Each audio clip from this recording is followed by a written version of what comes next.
What's up, sports fans?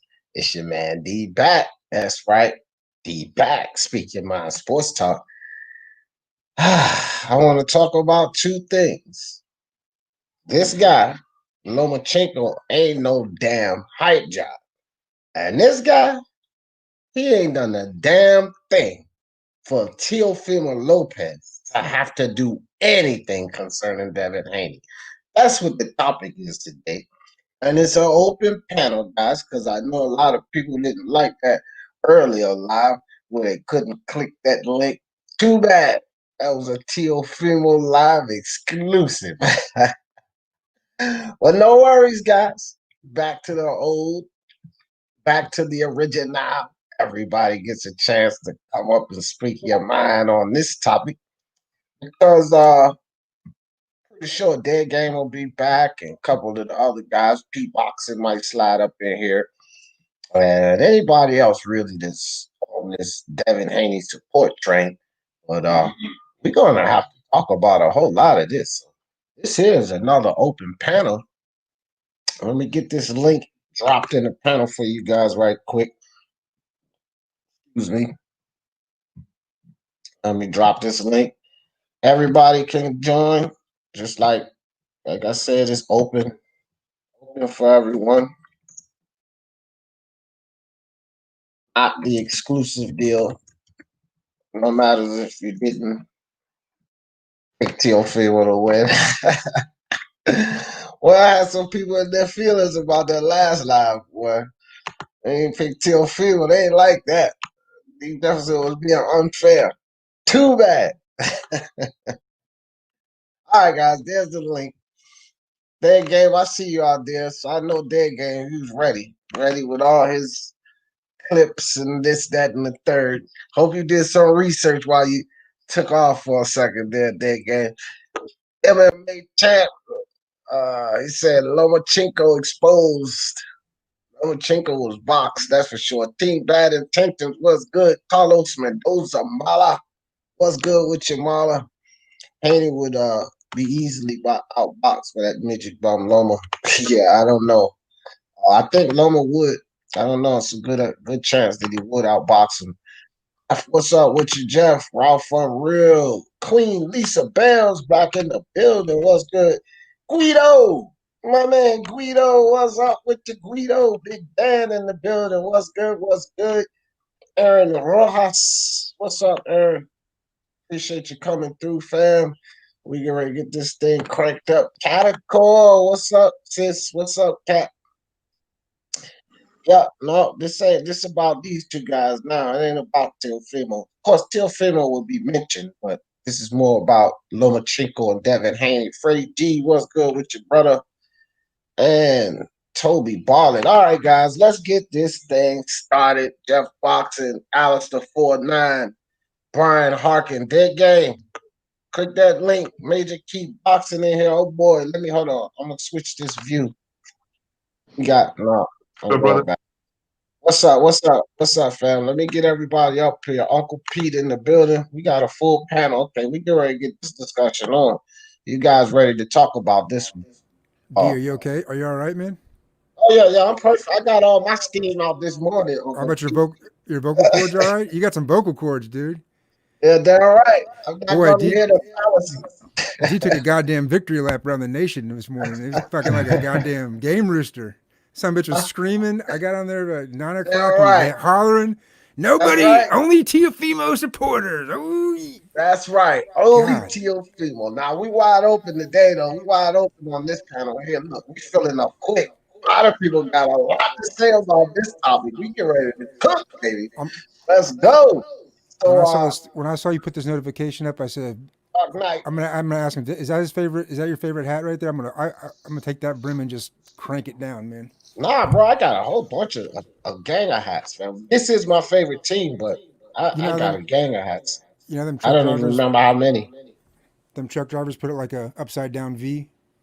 If I hear one more thing about Teo, goddammit. No, good job. Well, you get ready to hear it because we talking about this guy, so you definitely get ready to hear something. Fabrizio, salute to D in the panel. I thought Loma was going to beat the young guy. Yeah, beat him like, yep.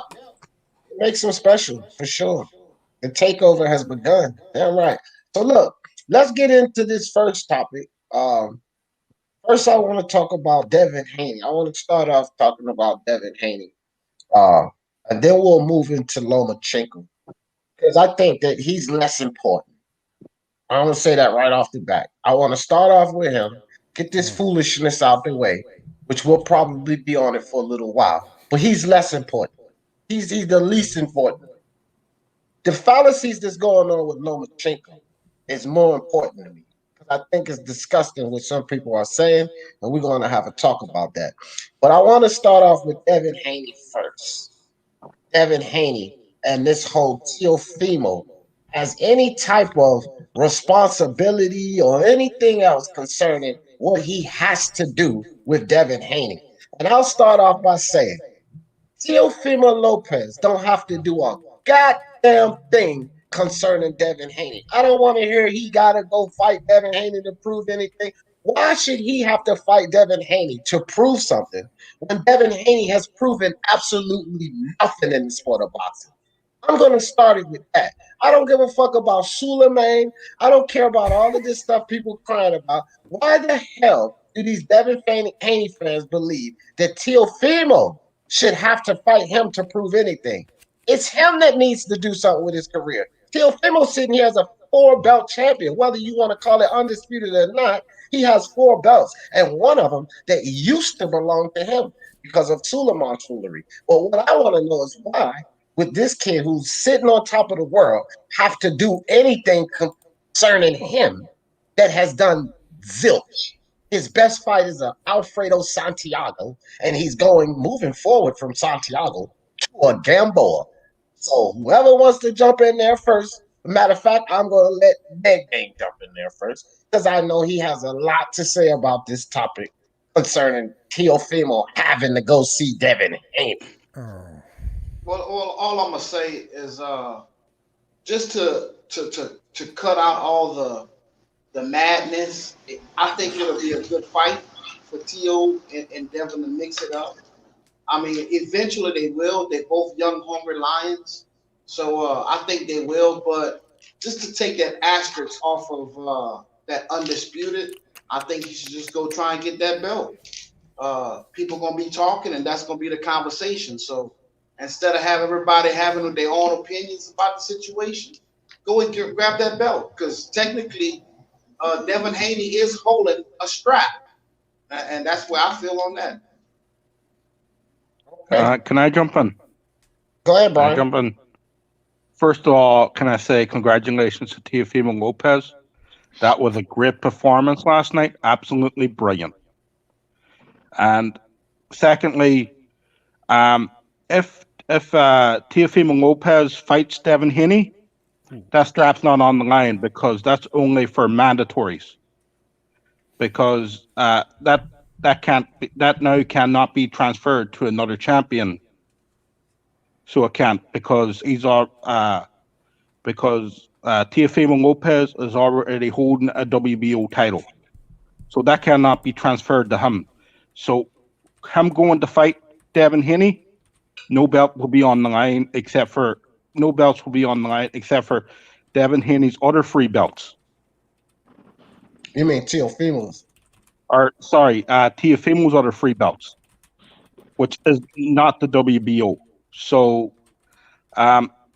he's got everything to lose and nothing to gain if he takes that fight. So that's just it. That's a good point, Brian. And you were saying the WBO, but I know you meant the WBC.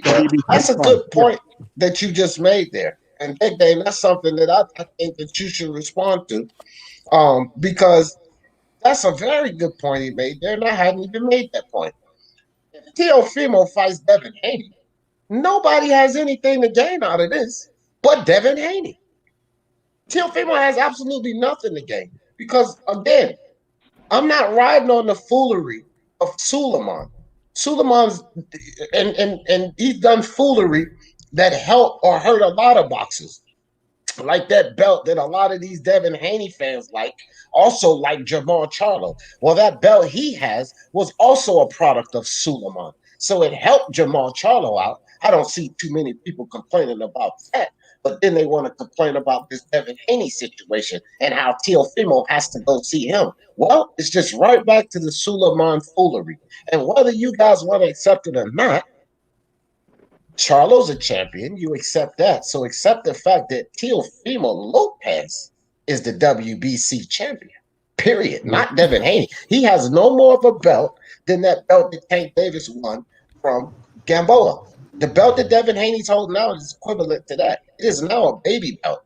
Suleiman just switched up the rules. He snatched the official belt that Devin Haney got, and the belt Devin Haney's wearing now is a baby belt. It's not the WBC championship belt. That belongs to Teofimo. That's what he has around his arm. And him fighting Devin Haney only benefits Devin Haney. So what do you got with that? They got a lot of people in the chat, so I'm gonna make this real quick. I mean, that want to get in, but I'm gonna make this quick. Yeah, it sounds like you're talking on both sides of your mouth, because 1 minute you're saying that Charlo is a champ and he got his belt the same way Haney got his belt, but in the other instance you're saying Haney is not a champ. So I mean, I don't understand that. They both got their belts through foolishness, but they both are champions. But hold on, Brian. I got it. Hold on, Brian. Hold on. So all I need to understand is, if Devin Haney has a WBC belt, why can't they fight for undisputed? I mean, why not? So why wouldn't that belt be on the line? I'm just trying to understand that logic. Okay, game. You hold on, Brian. I got this, because he didn't say Brian was talking out the side of his mouth. He said D Jeff. So let me respond to this. Okay, game. You don't understand because you don't want to understand this. You want to see it as Teofimo has to go see Devin Haney. That's the first thing. But let me explain this to you again. I said that Charlo and Devin Haney got their belt the same way. It was given to them. And I told you this before. Suleiman took that belt from Devin Haney. I don't understand what part of this you don't understand and how I'm talking out two sides of my mouth. Suleiman didn't take any belt from Charlo. Charlo still has the WBC championship belt. He defended it against a top 5 fighter in Lomachenko, not against an Alfredo Santiago. So, in my opinion, Charlo deserves to keep his belt, because that's not an Alfredo Santiago. But Devin Haney got relinquished of his position. He was relinquished of his position as WBC champion by Suleiman. You don't have to like it, that game. That's how it is. He was relinquished of that. He became a junior champion. I don't care if it's fair or not. This is how it is. And the WBC championship belt is now around Teofimo's arm. It's not talking out of two sides of my mouth, bro. That's just the reality of the politics that we all hate in sports. This is why we don't want so many belts. If the WBC didn't have so many belts, we wouldn't have this discussion. But the facts are, their rulings say, at the WBC's discretion, and Suleiman used his discretion to strip your champion. He stripped him, and he gave. I didn't know that. Regular champion. I didn't know that. The only thing I knew was that he took the belt when Devin got hurt, and I think Devin got it back. But I mean, I didn't know. When did this happen? Less than a week ago? Yes, exactly. Just before the fight. Okay. Sorry. That's exactly what it happened. Just before the fucking fight, Suleiman laid this ruling, and he said it is Lomachenko now that is our WBC champion, not Devin Haney anymore. So what about the franchise? So he was champion and franchise at the same time? Yes. Okay. Yes. Hey, if that's what it is, I'm gonna have to check it out. But I know when I pulled up what I showed you, that link, it showed who it was on their website. Okay, listen, game. This is what I'm trying to tell you. See, you're arguing with Mauricio Suleiman foolishness, which I'm not arguing with you on that. I'm not. It's not about Mauricio Suleiman foolishness, game. It's like I'm speaking Chinese, and you don't want to accept that everything y'all claiming Devin Haney is. He's not that. He wasn't that after Suleiman stripped him of that position. Now, whether it's fair or not, you got an argument there. But that's just how it is, fam. Suleiman did something terrible again. Like he always does something terrible. Okay. Oh, guys, yeah, I I'm see sorry. it. I'm sorry to cut y'all off, man. I like Dead Game a lot, man. I feel bad for him a little bit because he, he wants a good competitive fight. D Jefferson's now going to stand at the top of the mountain where Teofimo reigns supreme with all the belts, and he's going to stand there with a machine gun, and he's going to defend his right to do whatever the hell he wants. That right. That until right. he Real quick, retires. Uncle Pete, let me hold on for a second because I gotta point this out. Recognize another true man, another real man, not these idiots coming through here making excuses. Shout out to Recognize. He lived it up like a real man. He said, like I promised, salute to D Jefferson for his prediction. I appreciate you, Recognize. Appreciate that, fam. See, this is not hard to do, fam. People just gotta accept it. Go ahead, Uncle Pete. Sorry about I just was one just thing. saying though, Shout I out don't want, Recognize. hang on, I'll be back. All right, all right. Yeah, So, if I make Brian, Alistair, my bad. Alistair was getting ready to say something. Then Brian, you can pick up. Did Brian follow? Well, Alistair and then my I'm man, back. Glenn. But Go ahead, Alistair. yeah, so man, congratulations, D. Congratulations. You were picking this guy the whole time, and he finally came through and showed that that's what real champions do. And for people are saying that Tank is the best, or not the best, but like on the come up, or Devin Haney's the future, or Shakur. Out of all four of them, he just showed his balls right there. You know what I mean? Like he just showed that he's coming, man, and like. He's always been that guy, from the jump. He's 15-0, and he wants to take on the best. That's how it should always be in general, So these guys have to really step up, because that's why I'm upset at Tank Davis, because he's falling behind, and these guys caught up and surpassed him, unfortunately. But hey, bro, this is going to change boxing. And then also ESPN. Shout out to ESPN, because they did a freaking wonderful job on this card last night. Calling the fights, and also adding a new rule called the replay for knockdowns. And I feel like that was significantly helped. And it's way better than, I feel like it should be the only one. I feel like everybody should go over to ESPN, screw that PBC, because, it's not getting it done right now. So, ESPN is definitely the place for boxing. It's the NBA of boxing, whatever you want to call it, mainstream. That's what I'm rocking with, ESPN. Let's go. Shout out to Teofimo Lopez. Major Key Boxing. Glenn, what's good with you, fam? Yo, first and foremost, shout out to Joe Cortez for being the first one to use that damn review properly and reverse the call. Did you see that? Yeah. Yeah, that's what's up, yo. I'm loving that. Now, when it comes to, I think you've already said it, D. Look, man, Look, it's been obvious. This dude, Suleiman, already said it was undisputed, right? People may not like it, but it is what it is. You know what I'm saying? I also agree that, there's all this little shit with the franchise belt and all that shit just confuses shit out of everybody. And there's been a lot of flip-flopping, but that's not what we're talking about. What we're talking about is who is Devin Haney, right? Is he important, right? Well, who has he beat to be important? Right now, everybody was questioning Teofimo after he knocked out Comey. Oh, who's Comey? Well, he was a champ. That's how he got the IBF belt, right? So that's who he was. He was a champion, right? Then he goes and challenges himself to fight Lomachenko for undisputed and beats him, right? So what is this guy's fighting right now? A washed-up Gamboa that has torn Achilles. Okay, in the last fight, okay, just a few months ago, and you expect this guy to recuperate in just a few months and be a challenge to Devin Haney? That's not a real test. You know what I mean? And Gamboa's not in the top 10 either.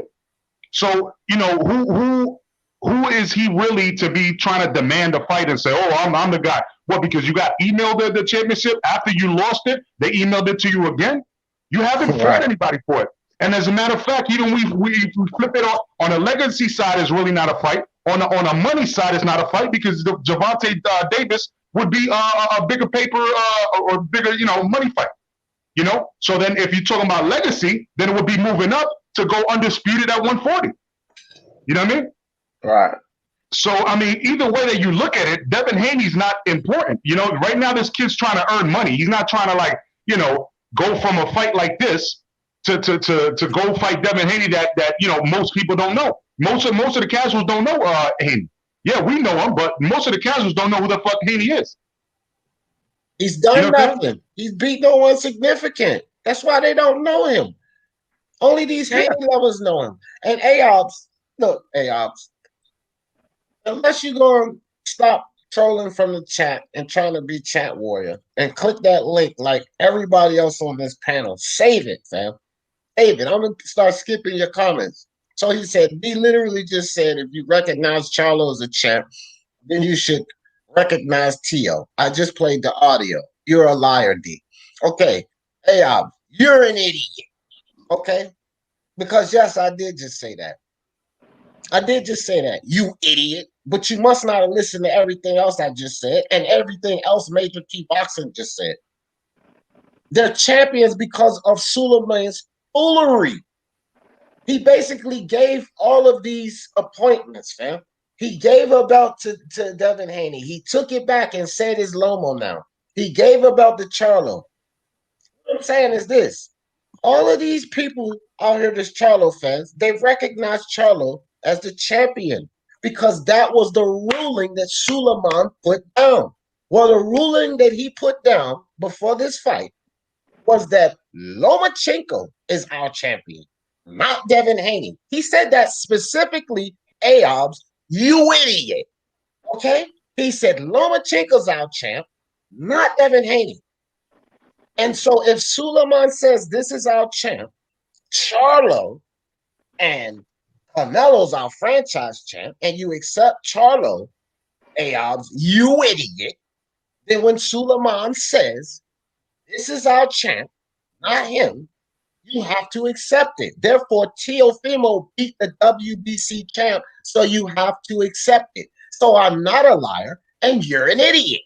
And I'm going to skip your comments unless it's something pertaining to the topic, not trying to call me out, unless you click that fucking link. You want to call me out, be a man, click the link, because I'm tired of going back and forth with you in the chat, and you're always wrong. Because you're never right, AOBs.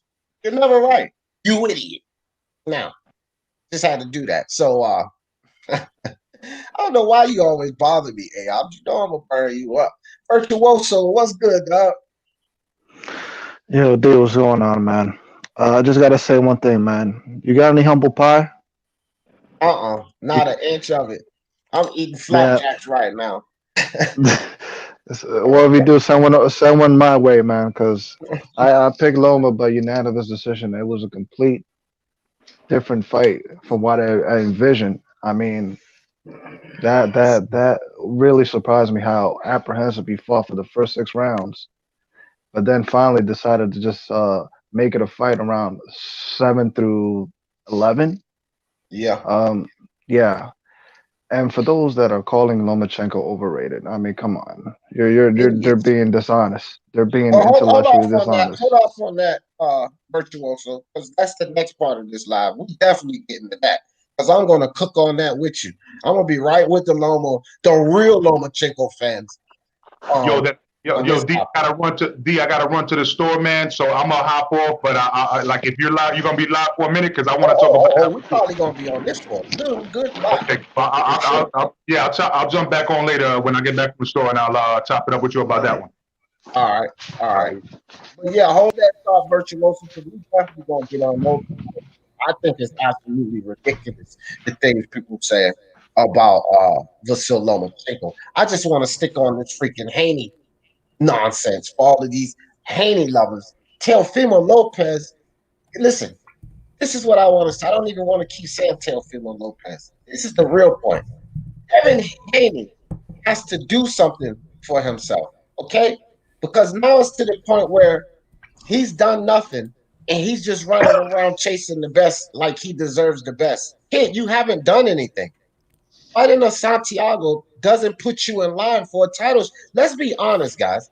If he didn't have the title, and I want to ask this to Dead Game first. I want you to answer this first, Dead Game, and then I'll go around the panel. If Devin Haney didn't get the email belt sent to him, Dead Game, what has he done to earn a title? To even be in a title fight, Dead Game? What the hell has he done? That's said kind of that game. unfair. Let that game go, and then we'll move to everyone else. Well, I think he was mandatory, or he was supposed to fight Luke Campbell for the belt. And then that was pulled from him.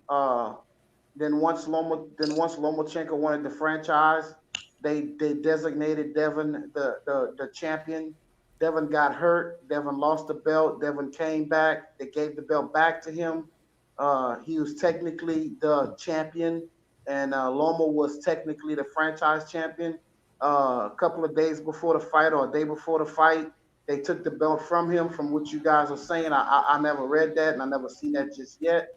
So all I'm saying is, and I think I see it the same way the Lopez family see it, is just to stop the confusion. Why not beat the kid, or at least offer him the fight? If he don't want to fight, he don't want to fight. So I mean, that's where I stand with it. But that game, even P boxing, and P boxing doesn't usually see. This is the thing, that game. You hear stuff and you don't even pay it no fucking mind, fam. Because even P boxing broke that down to you.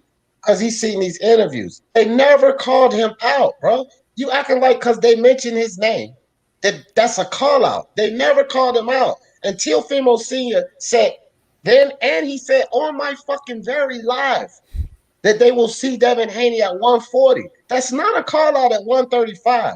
It doesn't validate what any of you people are saying, that Teofimo has to see Devin Haney at 135. They did not call him out at 135. You just keep saying that. And even though what I'm saying is, hold on, Big Game, hold on. Because this is what you keep saying. That's not what his dad said. That's not, they never said that. They never said to call out at 135. You guys are saying that. He said they will see him at 140, fam. You can watch the fucking live when he's on my live saying that. Teofimo Sr. They will see Devin Haney at 140. Meaning, after I beat the man, Lomachenko, that kid's not important. He's not important. Y'all making him important. D. Ellerby, excuse me. I'm sorry, guys. I can get at Mr. Ellerby.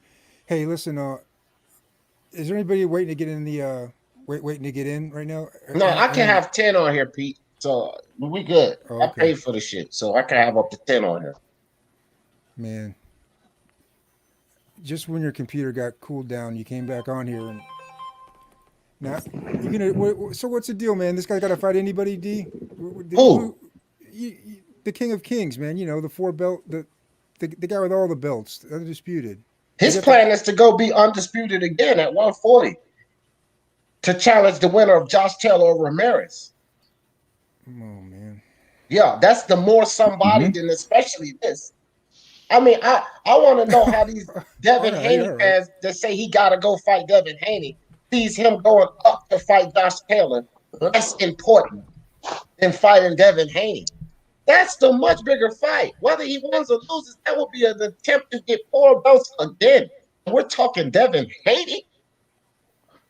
Oh boy, you know. Yeah, but this is what kills me, man. They're hyping this kid up, right? Obviously, for obvious reasons, man. He's talented, right? Very talented. The belts that he got for the vacant and then the full title, those were layups, man. Wasn't even a vacant virtuoso. They handed it to him. He didn't even fight for a vacant title. They just gave it to him. At least Demetrius Andre won his belt for a vacant fight. He didn't defend well, but Devin Haney didn't even fight for a vacant fight. They just gave it to him. But nobody, this is their game. Nobody's disagreeing with what you're saying. What I did here was them asking the Lopez's, what's the biggest fight next? They mentioned Devin Haney. They mentioned what's the biggest fight next. They mentioned Devin Haney. Now, look, I totally agree. Teofimo has balls bigger than all these guys, bro. And if he can get that franchise title or whatever, and after this fight with Taylor and Ramirez, and he can go catch that fight, look, by all means, I would prefer him to do that than to fight Devin Haney. But if he's going to stay and fight in 135, why not catch Devin Haney? I mean, it'll just eliminate the controversy. Is all I'm saying. I'm fine with that idea on it. Okay, let's get this straight. If he stays at 135, yeah, Why not fight Devin Haney? But what I'm saying is, I don't want to hear this shit about, Teofimo got to go see Devin Haney, because that's what y'all was saying. He got to go see Devin Haney. He don't got to do shit concerning Devin Haney. Not a goddamn thing. He don't got to see no fucking Devin Haney. What the fuck has Devin Haney done to say that Teofimo got to come see him? Because he got caught up in some belt that was given to him? That's basically all y'all saying. Devin Haney got caught up in a belt, a silly-ass Suleiman situation, and now Teofimo got to go see him because of that. He never earned the belt. Look, I'm going to repeat what I said, because I never said that.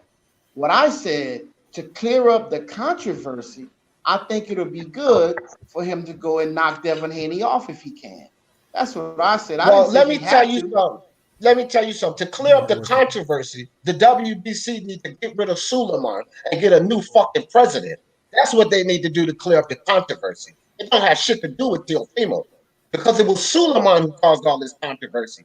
Y'all trying to hold it against Teofimo, saying what he got to do concerning Devin Haney. Teofimo wasn't a part of the controversy, and I explained this to you guys before, because the only thing he did was one belt. He won 2 belts. This is Teofimo. Hold on. This is Teofimo in this situation. He won 2 belts. And I'm talking just WBC here. Teofimo beat Lomachenko and acquired 2 green belts. The franchise belt and the WBC champion, represented champion belt. He won 2 belts. It was Suleiman who caused all of this confusion. So y'all want Teofimo to go fight Devin Haney because of the foolishness that Suleiman caused? Well, I'm not sure who is y'all, but all I'm saying is pretty much what you just said. And you just said what I wanted you to say was, yes, there is a controversy. Yeah, it's Suleiman that made it the controversial, but there is a controversy. And for the people who are Devin Haney fanboys, they're going to say it is a controversy. So why not eliminate it? It is a good fight. Make it happen. They're going to end up meeting at 140 regardless. So if just knock him off now, just to shut everybody up. What's wrong with that? Can I say something, D? Yeah, go ahead, Brian. Teofimo hasn't got to go see Devin Haney. Devin Haney's got to go see Teofimo Lopez if he wants that fight. You know, so Devin Haney or Teofimo is at this moment above what Devin Haney can give him. He wants to go and he wants to go undisputed in the 140 division. Well, that there tells me that this guy is looking for greatness, and you know he's above Devin Haney now, right? Devin Haney has to be calling Teofimo out if he wants that fight. He has to be the one chasing. He has to do what Teofimo did to Lomachenko. Call him out, call him out, call him out, call him out every single time. Devin Haney is the man who has to chase, not Teofimo Lopez. Teofimo Lopez now is the man. Okay, let me respond. Let me respond to what he just said. Then I'm gonna go on mute because there's a lot of people that got something to say. Brother, I totally agree with you. At 135, I think the next best fight would be with Devin Haney, and Devin Haney has a fight coming up, so it's no excuse. If Devin wants to dare to be great, he have to call the man out. The man already got on stage and said he'll take that email belt from him.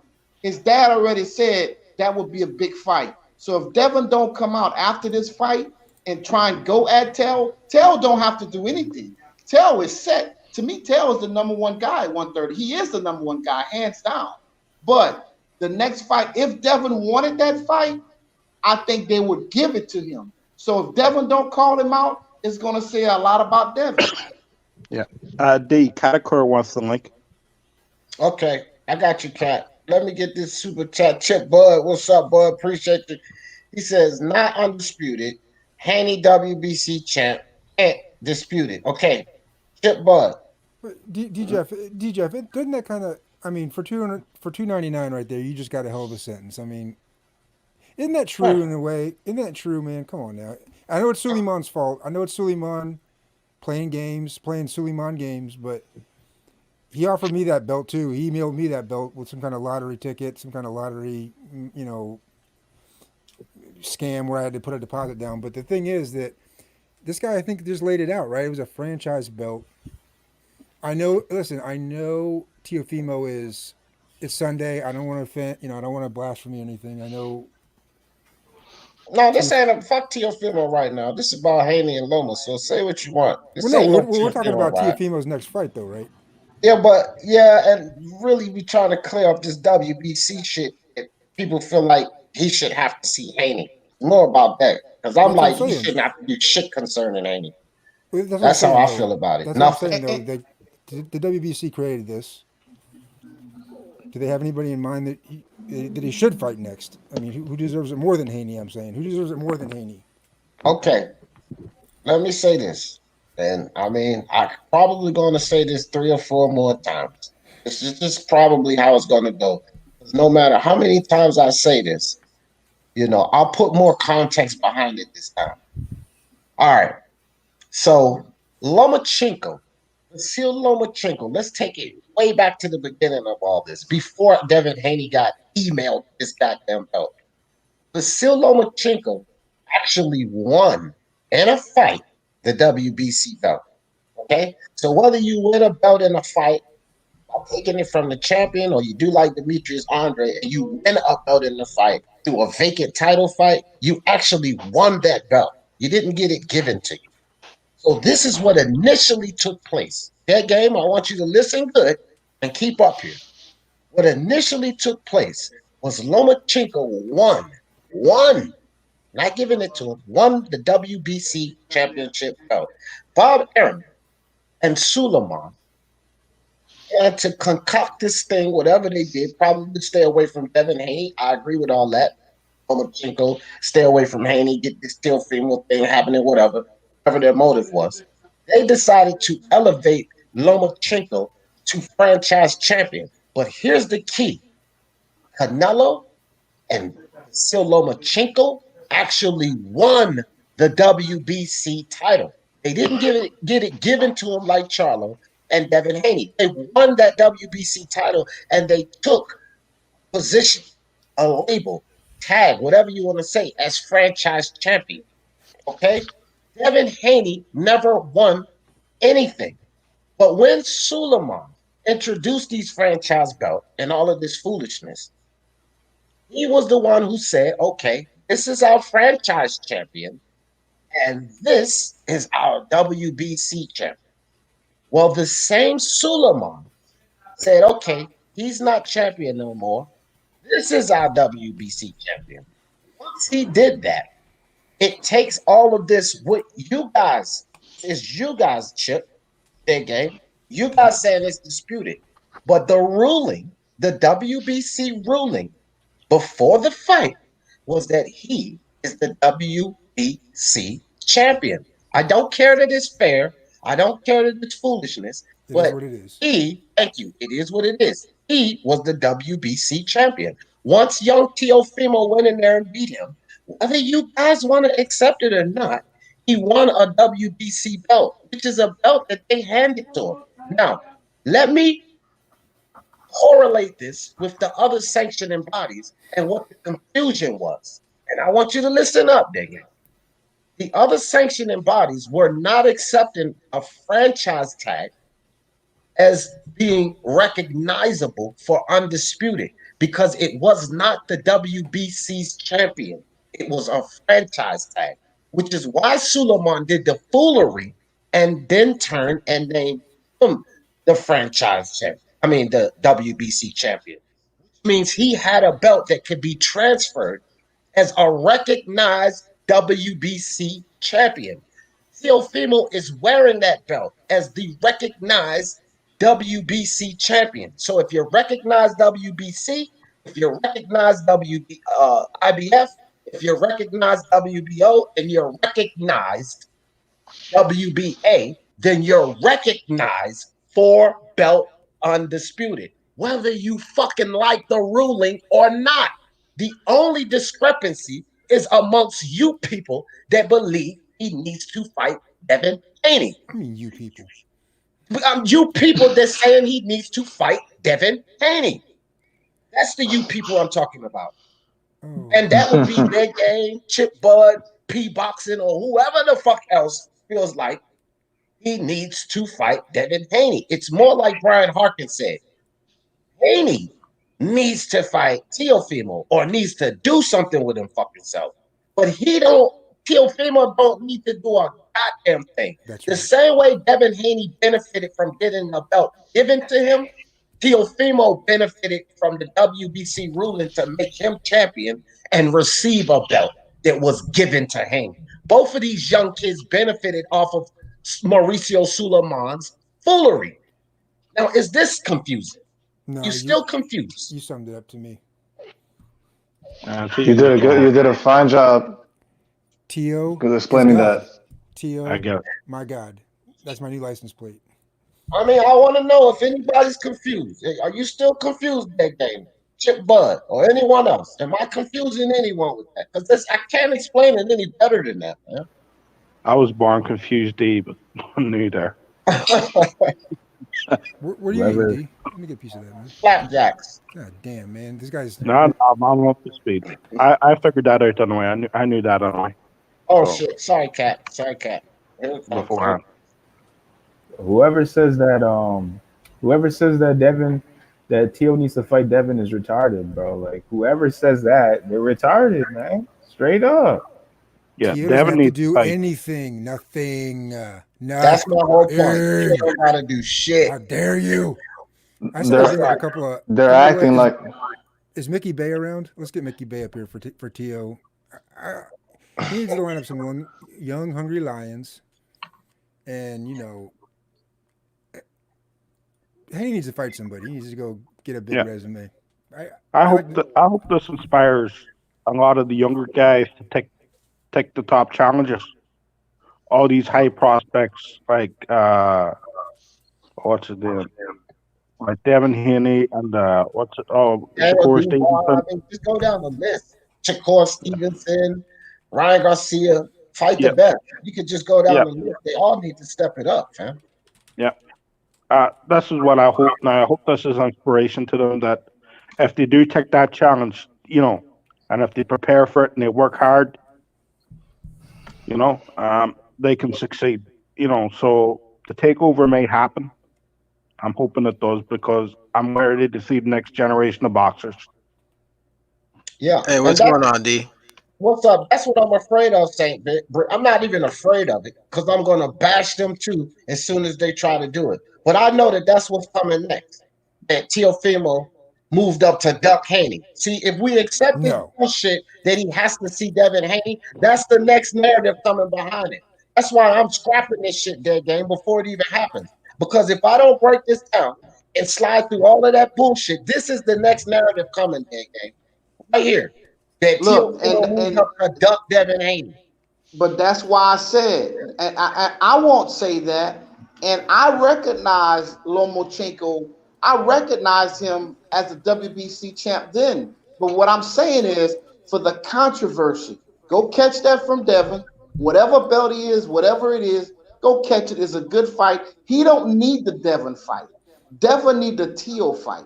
Teo is running this thing right now. But you're going to have, like you just said, there's going to have many people, Devin fans, that's going to use this narrative. So why have an asterisk by with the fans? Go ahead and knock him off. If you don't want to fight right now, cool. Let him do what he want to do. But why not knock him off? I tell you like this. It's easy for a lot of these fans, and you know, I'm just going to attach them to this type of fan because LBBC, CBC lovers, and Haney, they love Haney because he said no white boy would ever beat me. But it's easy that everybody is quick to take that perception on this when they wouldn't do it with Floyd.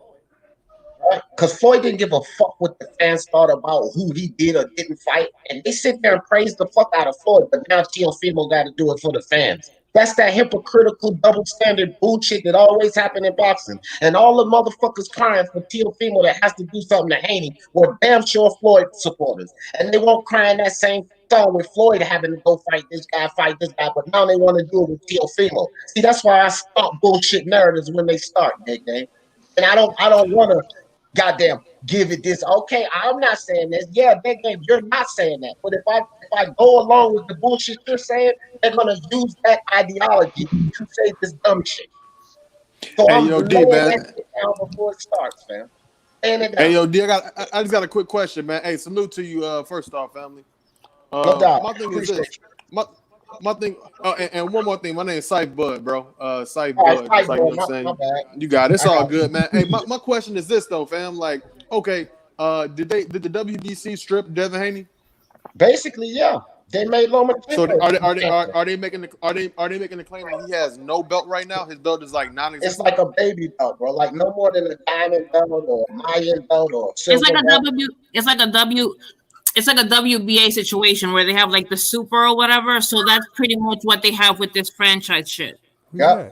Okay, so the franchise is the real belt. So what is the actual name of the title of what is the name of the belt that Devin has? That's the question I have. Because if he had the full title at one point in time, unless they're coming out and actually saying, yeah, we're stripping you for the full status. It, hon. That's what we're trying to explain to you. Okay. He never had it. All right, now. Okay. Since when? Since he never had it to begin with, he didn't fight anybody for it. When Loma was making, I know he didn't beat anybody for the belt. But the point is, they never actually said that he wasn't the full title. Because in the beginning, they said they elevated. Hold on. They said that, and my point exactly, the franchise bullshit. They muddied the waters. What they did was they so-called elevated Lomachenko to a title that was non-transferable. You couldn't do shit with it, and you couldn't necessarily lose it or win it. So it's not a real belt. What happened was, you know what I'm saying? No. Since he didn't fight Devin, which is his mandatory opponent, he essentially he vacated the damn belt. Okay. For a plastic belt. Cat. Okay, so Cat, let's hear it. Okay, so it wasn't that he lost it or like didn't win it. What they said, right? So like in order for this to be undisputed, it had to be on the line. So Loma is actually the champ, right? So what he did was he placed the franchise belt on the line to make it undisputed, because the franchise belt is higher than like the regular WBC belt. So in order to make this undisputed, the franchise belt had to be on the line, and that's what what's his face what's the freaking oh my god. Yes, right. So that's why he said that he's placing it on the line. But again, you can't win it or lose it. It has to be designated. So he designated it for this fight for undisputed. Now, see, the way I look at it is, I definitely would have gave Lomachenko credit for being undisputed because he didn't actually lose his belt in combat. And they gave him, the funny belt or whatnot. Now that's one thing. I'd have said, okay, they gave Loma. If Loma did win that bout, I'd have said, okay, Loma's undisputed because he didn't lose it. But my thing is though, it can't be the same for Teofimo because essentially he's fighting for a belt that's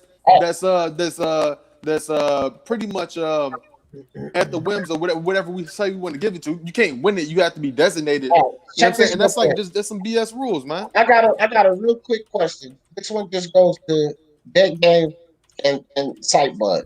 And God knows if y'all don't get this, I give up. I'm gonna just let everybody else talk to you guys. Because this question should really clear it up. Actually, there's two questions, and I just want yes and no. You guys agree that Suleiman said Devin Haney is champion? When he made that franchise belt, he said Devin Haney was champion. That's what Suleiman said, right? And y'all agree with that, right? That's how he became champion. I do. I agree. Okay. Suleiman said before the goddamn fight that he won't champion no more. Suleiman said that Lomachenko was champion. Now, y'all didn't want to accept the fact that Suleiman said Lomachenko's champion, but y'all sitting up here and said that y'all accept the fact when he said Haney was champion. Listen, right. D, I give you that, bro. I'm not. My thing is this: the fact that they did deem Devin Haney to be full champion at one point in time. You know what I'm saying? And the fact that they so finicky on who's the real who's the top dog at the WBC. You know, it's so finicky about it. It's like, okay, it's like they changing the rules in the middle of the game, bro. Like, and that's why I said that's exactly what it is. And you know what I'm saying? And if the title is not credible by the obligations that come along with the belt, then what good is the damn belt? Hey man, what good is any of these belts? Right. It was never worth anything because he just Mauricio Suleiman just basically devalued it by creating this franchise status. And besides, Devin Haney fought like two guys that are 22 wins combined. Let me ask you this question. Hold on, real quick. I just want to say something. I think we should stop trying to devalue Devin Haney though. You know what I'm saying? Because it's not his fault. Nobody yet. No, but whose fault? It's not his fault though, right? He tried to fight. He tried to fight somebody, right? Didn't he? And who came and who came along and took that?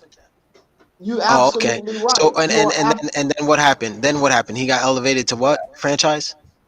So and it really, when it comes down to it, I haven't heard anybody blame Lomachenko at all. It's kind of weird. You can't blame Loma. This stuff is just like in criminal court, man. If it's gonna be undisputed, it has to be by definition undisputed, without a reasonable doubt. You know what I'm saying? Like there is reasonable doubt here, man. Like the belt is up for grabs, man. The title is up for grabs because it's still somebody has somewhat of a claim to it. Maybe not an equal amount of claim as another person, but there's another claim out for it. That's why it can't be undisputed. D, help me with this, D. And anybody in the panel. Well, the reason why I'm saying you could blame Lomachenko is because we saw vividly with Wilder. He said no. That's why.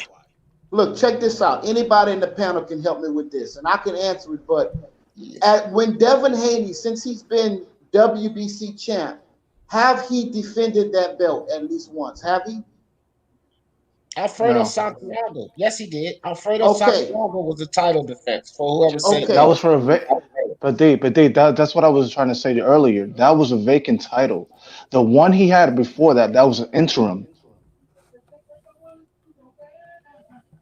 So essentially, Devin Haney is an interim champ. I don't know if that's true. Look, pull up box rec. I can't believe Suleiman got us in this position, man. You know what? That's what it is, Suleiman. I say we just, I don't know, man. He needs to just get rid of all the belts except for, the one that. At the end of the day, that's who I'm blaming. Suleiman. I'm not blaming Haney. I'm not really blaming Lomachenko, but it's really Bob, Suleiman, and if you were to blame a fighter, then you would have to blame the fighter who accepted the franchise, not Haney. It's not his fault, obviously. D, can you do this for me, please? And I asked you to do it the last time, and you said you was going to do it this time. I put a link in the chat in StreamYard. Can you just go to it and put it up there real quick? Yeah, okay, then. Before I even put this up here, and hold on right quick, guys, because it's a link that he wants me to put up. Again, I saw the link and I read it. And you want to point that point out about the link, but you don't want to accept that Devin Haney was not the WBC champion going into this fight. Teofimo and Lomachenko was. That link was prior to Suleiman coming out saying that Devin Haney's not the champion anymore. It's like you don't want to accept that. But just like you said, hold on, Deke. Just like Suleiman said that Devin Haney was the champ, Suleiman also said that he's not the champ. So y'all want to accept the fact that Suleiman said he's the champ, but you don't want to accept the fact when he snatched it back and said he's not the champ. But you putting words in my mouth, though, D. You putting words in my mouth. I never said that. You think that's what I'm going to say. All I want to do is just look at all the confusion. And that's all I'm going to get to something. That's all I want you to do. Yeah, but that article that you begging me to put up was prior.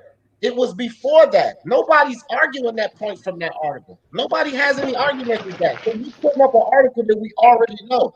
The difference from that article to leading up to this fight is Suleiman right in the middle of this shit, right before this fight, switched the game up. And he made Vasil Lomachenko the champion. That article you want me to put up is before that. So where's the relevance? The article is there right now. That's their page. That's the legitimate, authentic WBC page. There are dates on articles, fam. The time frame is before Suleiman made the ruling that Lomachenko is the champion, fam. So why are we looking at an article before he made that ruling? It's worthless even looking at that article. Because after that article came out, he made a ruling that Lomachenko is the fucking champion, not Devin Haney. It is to talk about the controversy that we're talking about now, the bullshit. That's all I don't need to see the article to say that it's controversy. We all agree it's controversy. If there was ever a time to delegitimize a title, it's right now, man. Like the WBC really screwed the pooch on this one, man. This don't make no damn sense. Like they gave Haney the full claim to the belt, and they took it away for no justifiable reason. I don't get it. I'll tell y'all guys like this. Here's the thing. So many other champions, so many other situations have come down to some fuckery. Depending on no matter what section of bodies it is. It's just come down to some fuckery, right? This is the landscape of boxing. Now that this particular fuckery has to do with Teofimo Lopez, everybody wants to make a point of it. What about all the other fuckery going down with all of these sanctioning bodies? Like out of IBF, all of a sudden pulled up Alcampo to make him top 10 to fight Errol Spence. See, all of these Haney lovers don't talk about that shit. Alcampo shouldn't even have been in that fucking ring with Errol Spence. And why the fuck was he the mandatory in the first place? What about the fuckery that happened when Dillian White was fucking #1 for 1,000 days? You don't hear fucking Wilder fans saying he should have been mandatory. That's bullshit. But now they want to talk about this Haney dumb shit. The reality is this.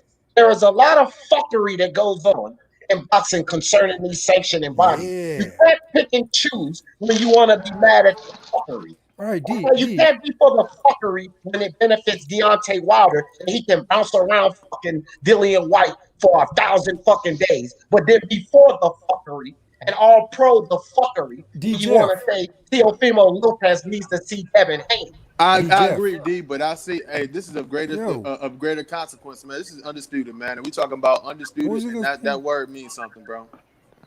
D, what was in those pancakes? Yeah, it used to mean something. God damn, man. Yo, I just want to clarify, man. I don't blame Haney for his lack of quality opposition. The WBC ordering fights against people that are barely in the top 10, and then snatching it away from him. And I just want to ask one thing. Why did the fucking fight with Campbell fell through? Because I thought that should have been a valuable fight for that title to justify his position. Fuckery. That's why I fell through. More fuckery makes the world go round, man. Come on now. We know this. It helps things a little bit. I like it a little bit. Fuckery. No offense. That's why I fell through. I mean, don't get me wrong, dog. It's not like I'm going to evade the fact that it was a whole bunch of fuckery going on. Here's the thing. When they do this crooked shit, right, we still got to go with what the ruling is. Like, Pacquiao got robbed by Tim Bradley. I don't think anybody agrees or disagrees that was a fucking robbery. My man Pernell Whitaker got robbed by Chavez. I don't think anybody disagrees that was a robbery, right? It's the fuckery. But what is in the history book? Pacquiao and Pernell Whitaker got a loss. So we just got to deal with the fuckery. We can't sit up here and get mad and pick and choose is what I'm saying. It's fuckery going on. Yeah.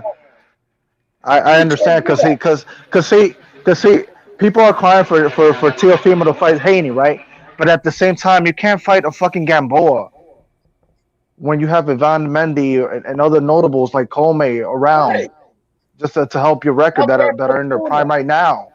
Comey wasn't finna hop out and fight Devin Haney right now. Well, y'all don't know that. No offer was sent. Y'all can sit up here and say this person wouldn't fight him, this person. That's only to satisfy the dumbasses about a fucking Gamboa fight. I have no fucking proof of that. They never sent fucking Fortuna a fucking contract or any offer, did they? They never fucking fucking sent Tomei an offer, did they? Y'all just assuming he wouldn't take that fight. But what I assume is why wouldn't he take that fight? This is a young fighter, and it's a chance for him to get another goddamn belt. Not just assuming Tomei. What's for sure though is they never sent him an offer. They tried to work the deal with a fucking little Gary Russell, and it's clear they tried to work a deal with Gamboa because that's the fight they taking. But they never sent the Linares, the Fortuna, the Mindy to fight. So y'all can't fucking just jump up here and assume that these guys wouldn't do it because that's what y'all want to do. Nobody would fight. I'm just saying, Comey wouldn't, man, because Comey just came off. Comey just came off that L. You know what I'm saying? I wouldn't. How long ago was that fight? Look, Dillian Wright just came off of getting slept, and he's back in the fight again. So I don't really want to hear with the same opponent. Man. That's what the same opponent. Yeah, it doesn't matter. It doesn't matter though. He's still right back in the ring. I'm bringing up all of this outside shit, just not to deal with the fuckery. The fact is, the dude was not the goddamn champion. Lomachenko was the champion. That's it.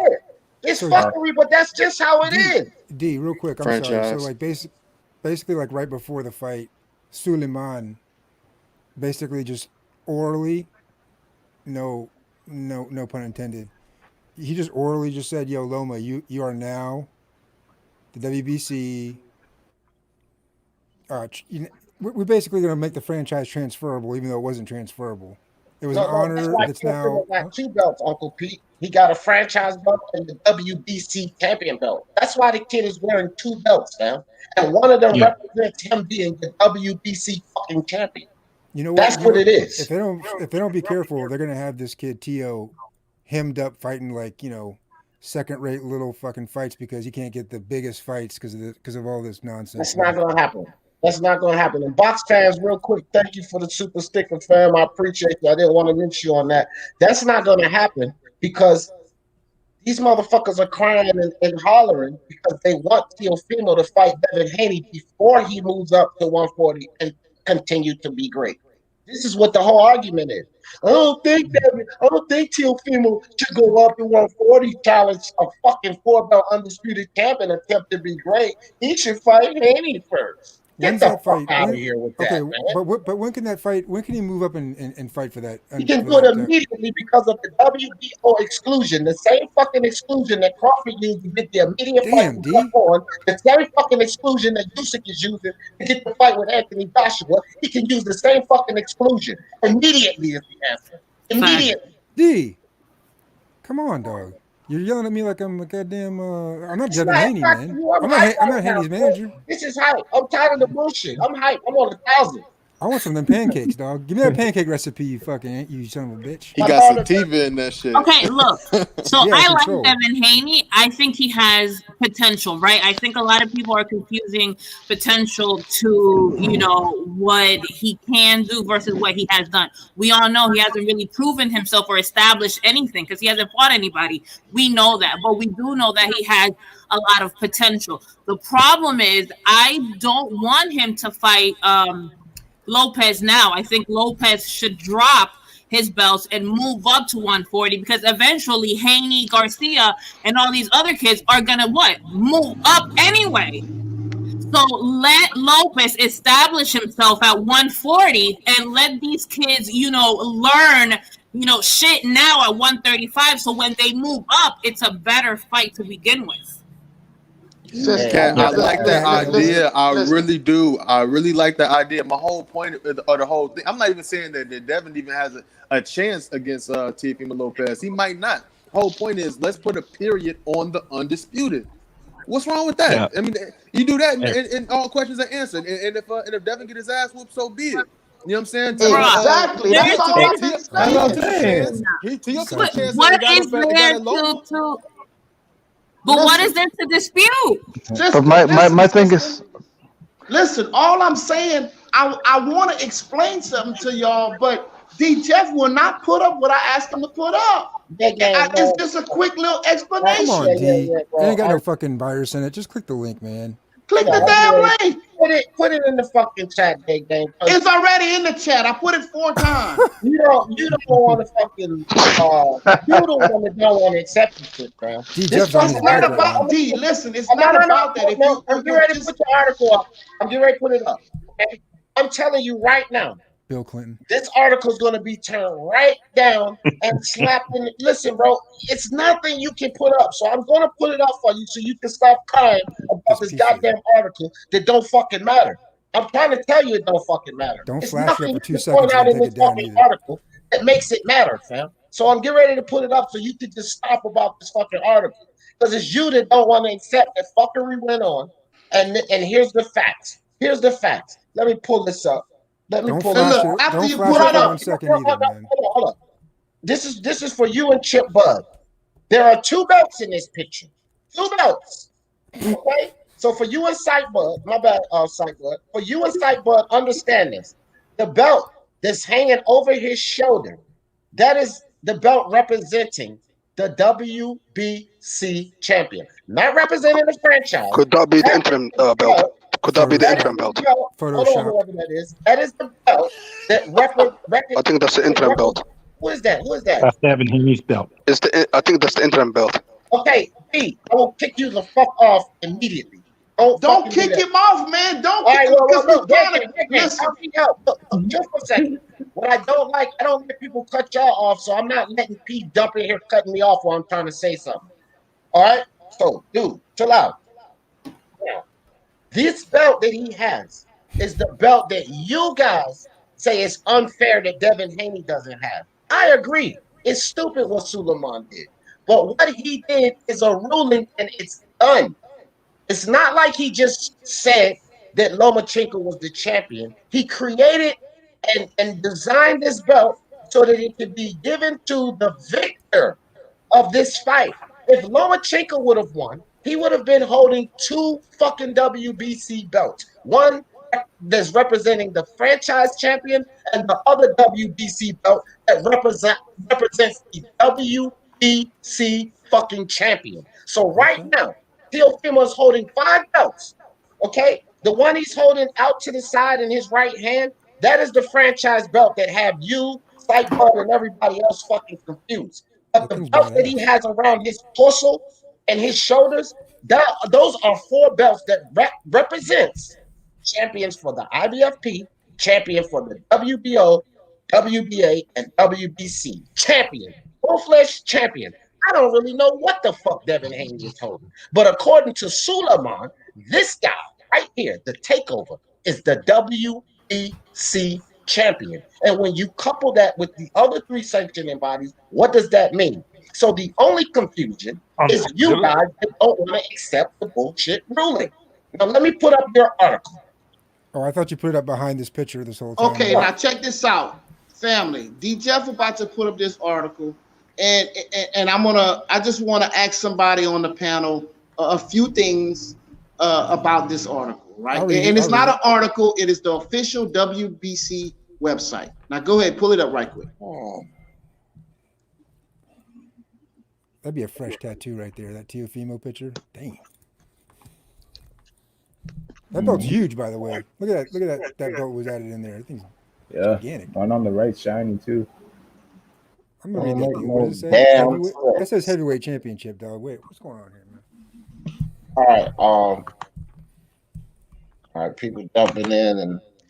Hey, what's up, hold D? on, First of all, don't come in with that. Hold on, you're gonna get your chance to speak, but I gotta put the damn article up. I don't want you and P and El Jefe and all that shit with that free smoke shit. This ain't no goddamn free smoke. We structured over here. Yo, that link might have expired by now. Oh no. Yeah, man. What's up, everyone? All right, what page, Dead Game, do you want me to go to? Where do you want me to scroll to on this article that so-called explains it all? What do you want me to do? Dead Game, your article, break it down. What do you want us to see? All I see is ranking. Dude, I don't see any words. Where's Dead Game at? Not even in the fucking chat. My God, bro! You kicked him out, dog. Y'all kicked him out. All right, yo, no, nobody kicked me out. I hit nobody out. I hit the wrong button. That's my fault. Now look, thank you. Hold on. Don't fucking look, guys. Don't come at me right now because I'm on 1,000. Don't start that bullshit. I don't even know who just said I kicked them out. I'm not on that bullshit. No. D, my bad, bro. Somebody just said I kicked you out, man. D, so that was that bullshit. D. I'm not on that. D, that was Scalebender. I'm sorry, bro. All right, well, all right. yeah, I'm not on that shit. All right. Hey, now who was that? Who was that in the panel who just made that comment? Pete Stamos. All right, look, I want to the scale bender. All right, scale bend. I want to talk to one of you guys. All right. All right, what's up, Ben? Okay, stop right there, D. Don't go down. Don't go down. Stay. Don't move. Leave it right there. Okay. Oh my God. Spit it out. Spit it out, please. All right, right there, family. We see WBC lightweight champion. Before we move down, I want to ask everybody. Before this fight, who was the WBO champion? Lomachenko. Jose Pedraza. Oh wait, if we're sorry, my bad. I thought you meant before Loma. Let's not be silly, bro. WBO was Lomachenko. Loma. All right, now scroll down, D. IBF STO. Let's get to the point. All right, chill out. Let that game do this because I've been fucking hearing about this article forever. Let him get this shit out. All right. Now who's the WBO champion? Why do you keep saying WBO? Are you meaning WBC or what? What are you saying here? What, right now? Yeah. I don't get your point. Are you talking about right now or before last night? Right now. Right now, Teofimo is the WBO champion. Dog, they just don't update these things, man. They're mad slack. Well, what is your point of this article, fam? Please get it out. The point of this it's not even an article. It's a ranking. It's a ranking. That's bullshit. Yeah, I just want to know what that game's point is. Like, he kept telling me to put this shit up. Please hit home. Bring this shit in. The point of the article, the point of it is they still have Devin, the WBC champ. So they have updated this website because on the main page, they have Teofimo as the man. So why haven't they put Teofimo on their website as the WBC champion? All I'm saying is just a lot of confusion, and that's why these fans are coming with these issues. So don't come at the fans for having an issue with it when we do have an issue. That's all I'm trying to say. Well, have they updated? Hold on. The fans that have an issue with it stems from ignorance, fam. And again, don't take this as a negative thing because ignorance means nothing but the lack of knowledge of it. So the fans that have a problem with it comes from ignorance, okay? Because they don't understand that these, just like Virtuoso said, these pages get updated. And you're making a point that the WBC page has Loma listed as WBO. They're not even WBO business, okay? So that's fucking irrelevant. Here's the thing. The ruling that was made before this fight, Devin Haney was not champion. You asking me who was WBC champion before this fight? It was fucking Lomachenko because the president of the sanctioning body came out and said it was Lomachenko. And then they even made a nice little shiny belt they gave with gold all around it to give the Teofimo or the winner to say that they are the WBC champion. So before this fight, it was not Haney anymore. It was Lomachenko. I understand, brother. Yeah. That's what I'm saying. We have a controversy. No, it's no controversy. It's ignorance. Because the other fans that have not done the research, that have not looked into this, like you even yourself said, I didn't know Suleiman made that ruling. And every fucking body else complained. And guess what? They didn't know Suleiman made that ruling either. That's called ignorance. Lack of knowledge. Hold on. If you have the knowledge that these rulings were made, if you have the knowledge that this is what took place, if you have the knowledge that Lomachenko was the WBC champion before this fight, then you don't have that ignorance that would lead you to believe that it's anything otherwise.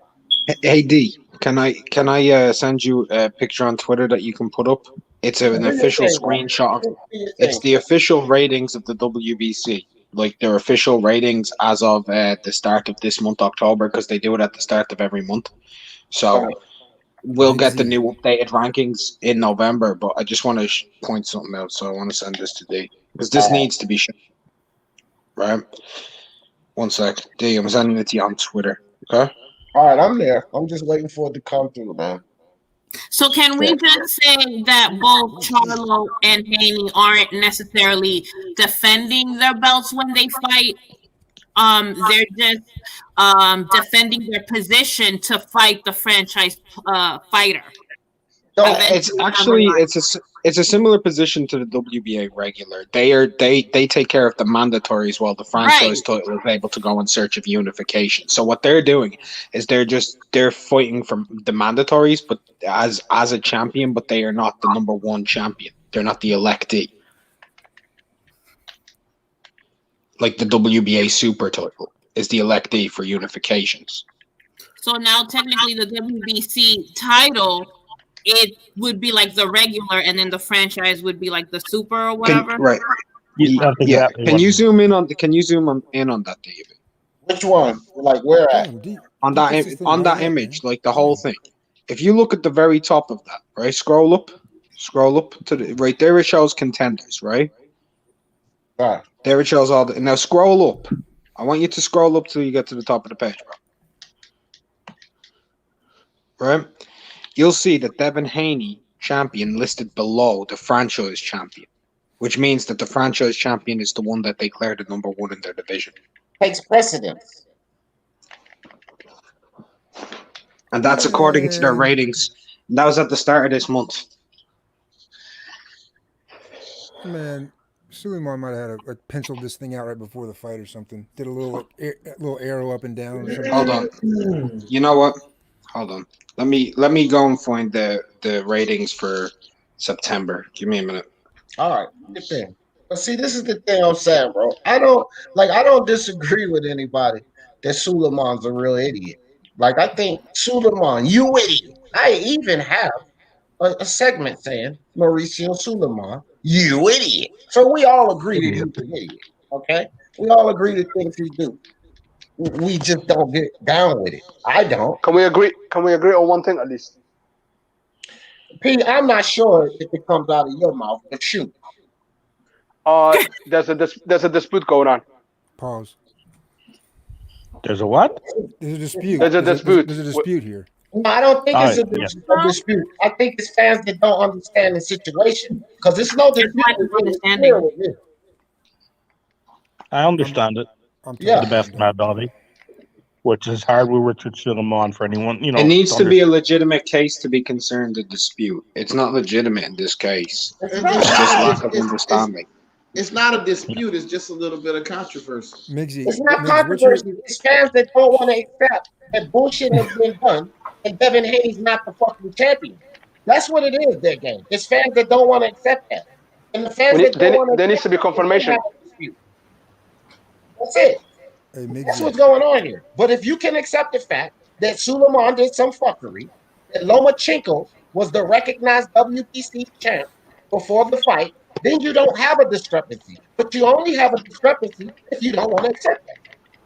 There you go. They sent you another on Twitter. All right, I got you. That's for Miggs. What's up? Miggs. What's up? Miggs, answer me. What's up? Hey, listen. What do you? How you doing, buddy? What is your what is your take on the take on this whole? I rate Teofimo as undisputed because I know that back when Carl Froch and Mikkel Kessler supposedly had a unification between the IBF and the WBA, the IBF and the WBO rejected it and said that the WBA need to elect who their number one champion is because you can only have one main champion in search of unifications in that case. So they said it was the WBA Super, which is Andre Ward at the time. So that means that when the WBC elected Lomachenko as the main champion, that was their champion electee, their number one in the weight division. He is the champion. Devin Haney is now the regular. Good enough for me, man. That's all I need to know. Right, these guys don't want to accept that, Mark. They don't want to accept. So really, all Suleiman had to do while he was cutting and pasting. Hang on, man. All he had to do, Suleiman, when he was cutting and pasting that belt on the Tio's picture there, is just cut and paste Tio's picture over the top of Devin Haney's picture and that entire list. Just a big Tio with all the hardware. There you go. There's another one for August as well. Just the backtrack. This one in the middle? Yeah, if you look at the one in the middle and you scroll up. Yeah, hold on. Okay, sorry, it's just small. I couldn't barely see that.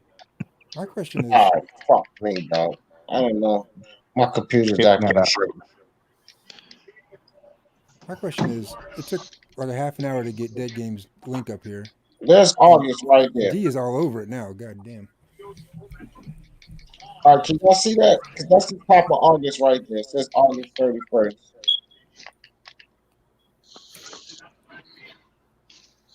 Can I quickly say something? Mark, are you on your computer?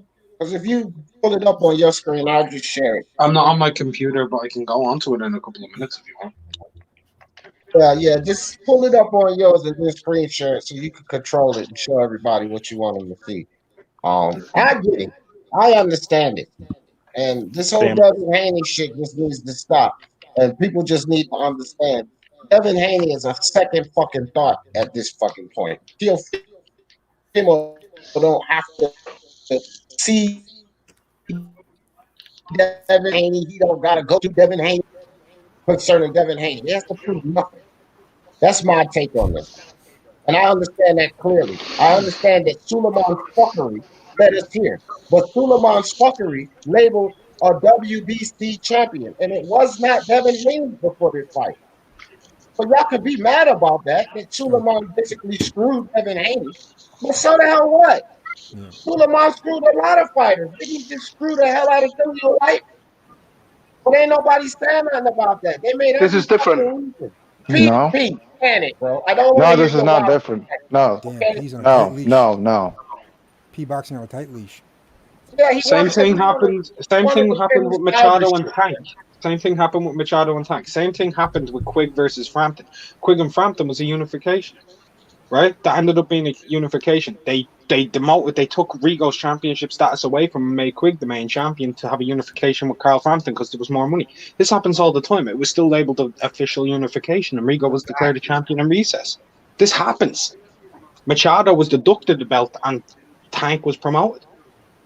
This happens all the time. Yeah, I mean, Davis didn't the fucking promotion. It was all fine with that, especially Pete, you and your bias ass, because I know y'all LDBC was fine when Tank got it. Y'all ain't had a fucking thing to say. Now y'all want to talk about some fucking Haney.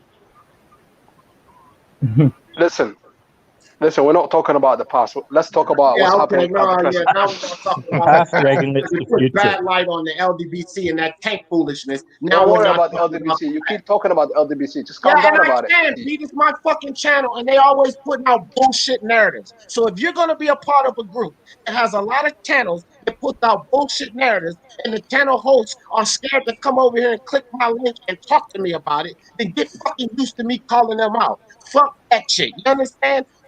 Blue blood, okay, BFTB, but for non-ball head ass. Yeah, I'm calling them out. We don't need to insult people. I'm calling them out. And I always call them out. So get used to it or don't click the fucking link. I'm going to keep calling the LDBC channels out that put out these bullshit narratives. And that is them, okay? They're the truth, bro. Yeah, well, why they putting out lies if they're the truth? Thank you. No, say it. I can tell you this, man. Suleiman needs to, and I'm not even making a joke, but like if he wants to be a real president, you know what he needs to get? And don't fucking laugh at me now. A Sharpie. Like our president got that Sharpie, and he could take a hurricane path and zip it this way. And listen, a president and a Sharpie is reality.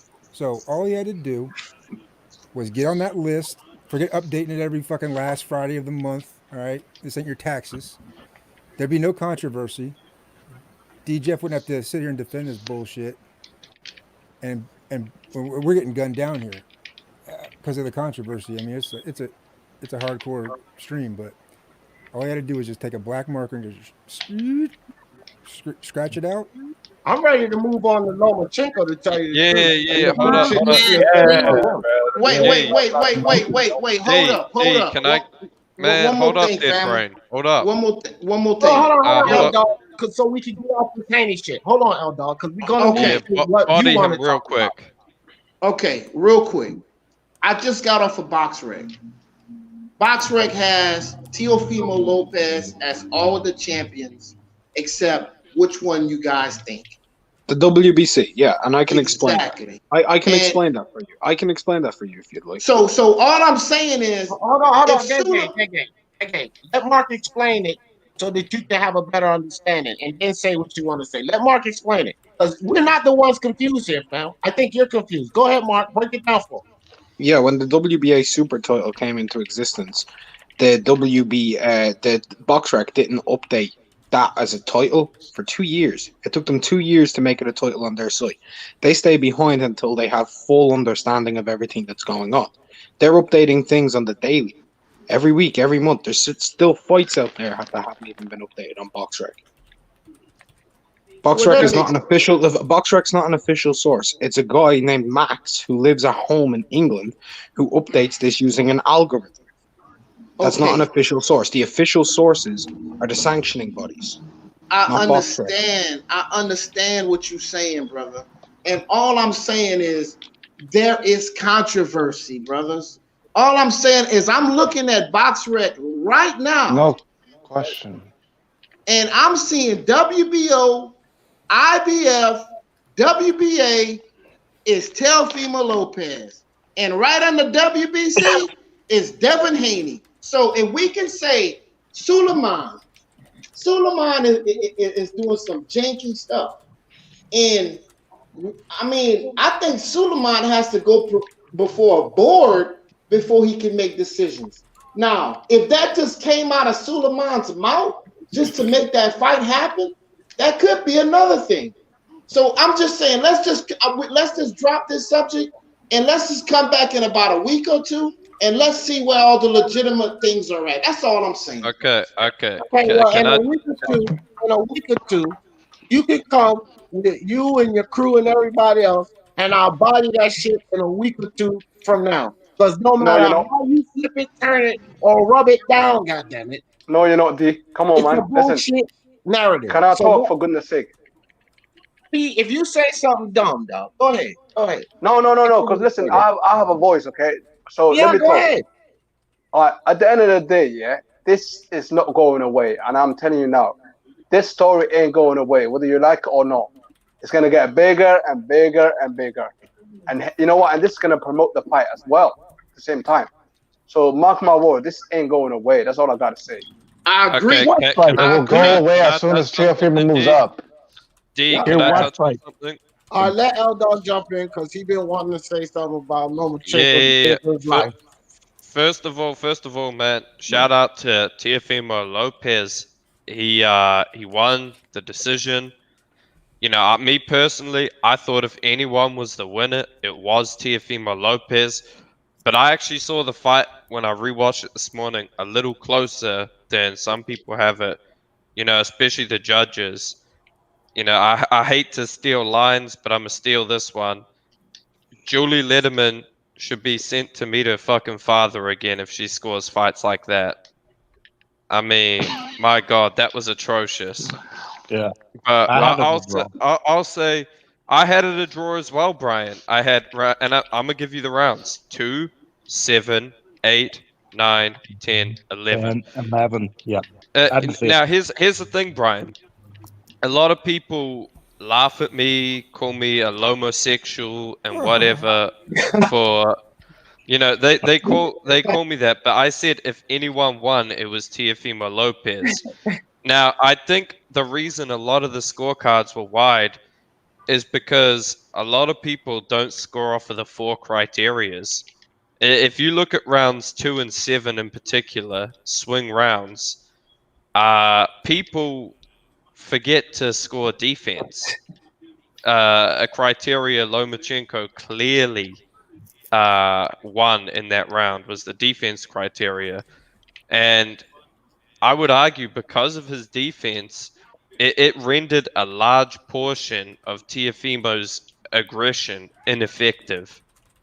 So, I mean, that's where it was. But, you know, Teo didn't outbox Lomachenko either. He outworked Lomachenko. Lomachenko did not let his hands go enough. But L-Dog, I don't know what the hell fight. L-Dog, really? No, hold on. L-Dog, Rock, let him finish. Because go ahead, L-Dog. We're going to get into that. I'm going to let you go next. Well, you finish, L-Dog, with the foolery? I'm just saying, man. I had it a draw. Quite a few people had it a draw. I mean, didn't Andre Ward have it a draw? Didn't Juan Manuel Marquez actually? Juan Manuel Marquez also scored the fight for Loma, which I disagree with. But I disagree with that. I don't think Loma won. I don't. Oh, sorry. Hold on, Brian. I'm just going to say I don't think Loma won. But I don't think he lost it either. But I could give it 7-5 to Teo, if you know what I mean. I can't give it 7-5 to Loma. I agree. And let me add my final point. No, this is my final. Dead game. Go ahead, dead game. Nah, don't mute me, bro. This is my final point. Man. We gotta have this is my final point, man. You down right. Lomachenko, he deserves a rematch. It was a close fight. If Dillian White and Wilder can get rematches, I think Lomachenko deserves one, especially considering he came off a 14-month layoff. Yeah, but he didn't want rematch in the first place. Hold on for a second. Lomachenko was the one who said he don't need no rematch clause. So all of you Lomachenko fans can that bullshit with the rematch. Okay? It's his own fault, man. Can it? But go ahead, Dead Game. Look, all I want to say to L Dog, bro, don't do that to yourself, man. Look, take cover, just don't do that to yourself. I mean, let him take his L, let him roll his nuts. Just don't do that, bro. The dude, Teo boxed tremendous. He boxed against arguably one of the best boxers there is. So let's not shoot shit on Teo. Let's just keep it real, bro. Don't do that, bro. Just be 100. Yeah. I'm being 100, man, and I'm telling you exactly what I saw. But Dead Game, you are a Lomachenko hater. Let's just be real. You can look on your channel. There's a video of you watching the Linares fight, and in your own words, Linares put hands and feet on Loma. Hold on. I'm not a Lomachenko hater. Unrival's not a Lomachenko hater, and we did the fight, and we didn't see it as no fucking draw. Okay, cool. Andre Ward, Juan Manuel Marquez, myself, Brian Harkin, beg to differ.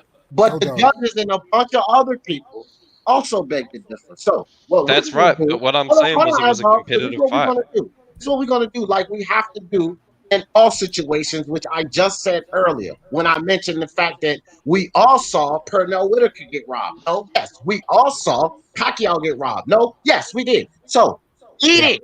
It's in the books, motherfucker. Eat it. L Dog. When did I deny it though? When did I call it a robbery? I said if anyone deserved to win, it was Teofimo Lopez. And just say that Lopez won. Then just say that Lopez won the fight. No, I did, but what I'm saying is, a lot of people they get emotional when I say it's a close fight. I don't know why, but it was a close fight. But a lot of people get emotional. They'll say, you don't know shit about boxing and whatever. But it is what it is. L Dog, don't forget, man. Close enough to be a draw, but he understands where Teal won. I think that's what he's trying to say. Yes, that's what I'm saying. It's like L Dog. Hey, look at him. Yeah. Don't forget now that also though Marquez peed in a glass and drank it right before he scored that fight, so he might have been a little fucked up.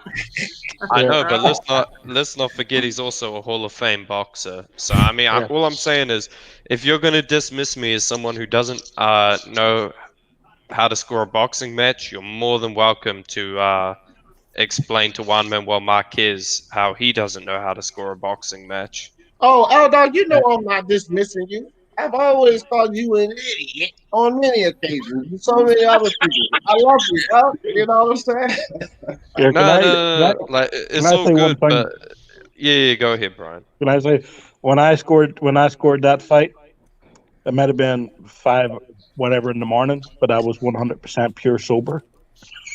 I wasn't. So I mean, you want to know what my drunk scorecard was? 10 rounds to 4. Pacquiao. It was 8-4 Lopez. Oh wow! There you go. Damn, dude. Well, maybe you need to start watching more fights drunk. You boys in Auckland. Nah, but when I was you need to get it right when you twist it. when I was sober, and I woke up in the morning, I had a coffee, watched it. It was closer when you factor in those those criteria's defense especially. But at the end of the day, like I said, you know, defense is one of the least scored criterias in boxing. Let's face it. The number one is clearly clean, effective punches. Yeah. Now, I'll say the cleanest punches were landed by Loma, but the volume of punches were landed by Lopez, and that outweighed a lot of it.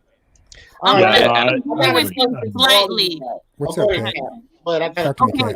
As far as defense, because defense does get counted as far as like the accuracy percentage. So landed versus thrown. If you look at the stats, Loma's accuracy was higher than Theo, but Theo did outland him on I think all but 3. I think it was. So defense does get counted, maybe not as much as it should, but it's in there somewhere. As far as rounds 1, 2, and 3, I gave them to Lopez just based on he was the only one doing shit. Loma wasn't doing anything. Facts. So to me, he won those first 3 off default just because he was the one moving. He was, he was the main one doing shit. Yeah. But I thought the second round. I thought. All right, hold on, Brian. Hold on. Because I want to ask you a question, and I'll go around. I want to go around because we got a lot of people on the panel. Okay, first question to start this shit off. I'm gonna start with Brian and come on around to the top, back around to me. Is Lomachenko a hype job? No. Why? I've said it many times before, D, and I think his amateur career, I think the way he came into the sport, fighting 100 champions or previous champions, it's never been done before. As I said before, D, and I have said this on many occasions, long before this fight, I believed that Lomachenko was capped at 135. I think if he moved up any higher, it would have been difficult for him. But I believe that was the weight that was his hardest. And, I think he was over-pushing. I think he was pushing himself at 135. I think he's a good boxer. I don't think he's a height job, but, and can I just say this, because Mark's probably the only one that knows it. I've talked to him privately. Lomachenko is one of my favorite fighters of the last 10 years. Okay, no doubt. Dead game. Is Lomachenko a hype job? Definitely not. Lomachenko is the goods. He's a great fighter. But a lot of fighters like myself, the only problem that they have, and he did his thing, was just the path that he had in boxing. I understand that he was a great Olympian, but the path he had, not many other boxers had that opportunity, but he did capitalize on that opportunity. But no, he's not a hype job. He's the goods. Dog, is Lomachenko a hype job?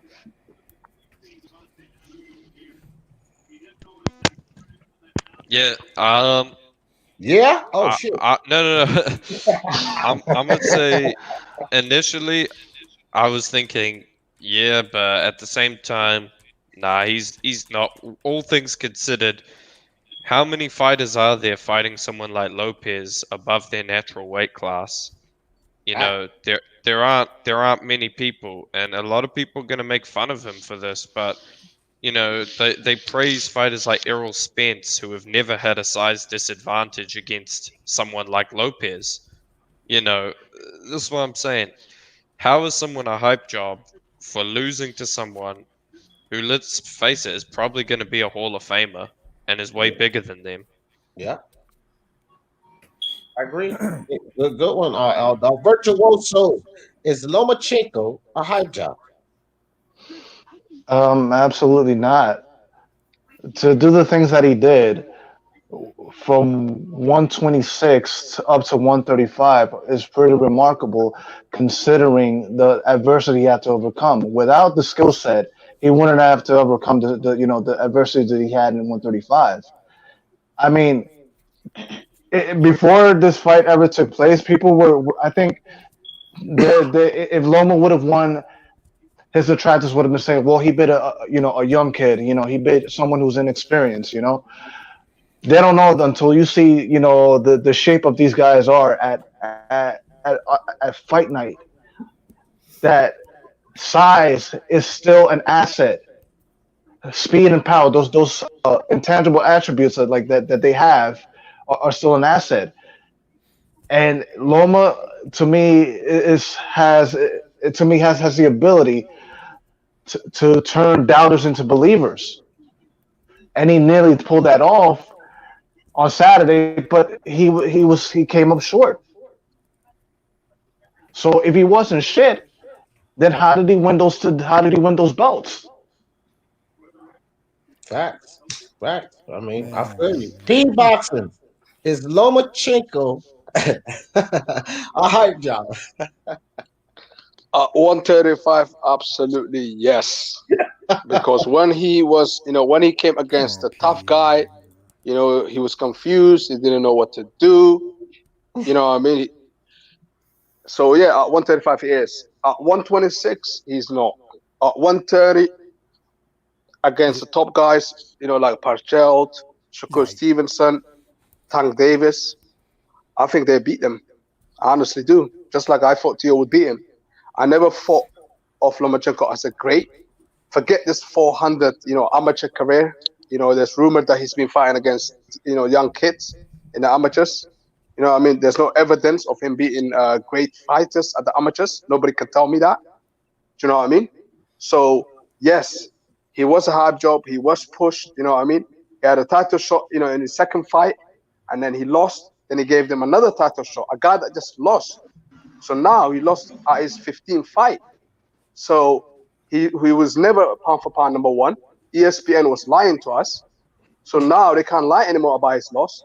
So, yes, overall, I would say he's a hype job. Yo, can I say something? All right, hold on, Dad. It's going to get man. I'm done, D. All right, all right. I want to keep some order here. Dead game. So we got to go around. All right, well, you go ahead next, then, Dead game. Go ahead. All right, no more hype job. No, I already answered that, but I got just a question for you, D. Well, let's finish this hype job up first before you break that up, fam. All right, I already went. All right, well, cat is cool. Is Lomachenko a hype job? Okay, so I think we need to establish what a hype job is. So a hype job is a fighter that gets fed trash cans to make himself look more than what he is, right? You aren't a hype job if you fight everyone you need to fight to collect those belts to then place yourself for undisputed. That's not a hype job, right? We can say that Loma isn't a natural 135. We all know that, right? But because he lost one fight, that doesn't mean that you take away all his other accomplishments. Like, I hate when y'all do that shit.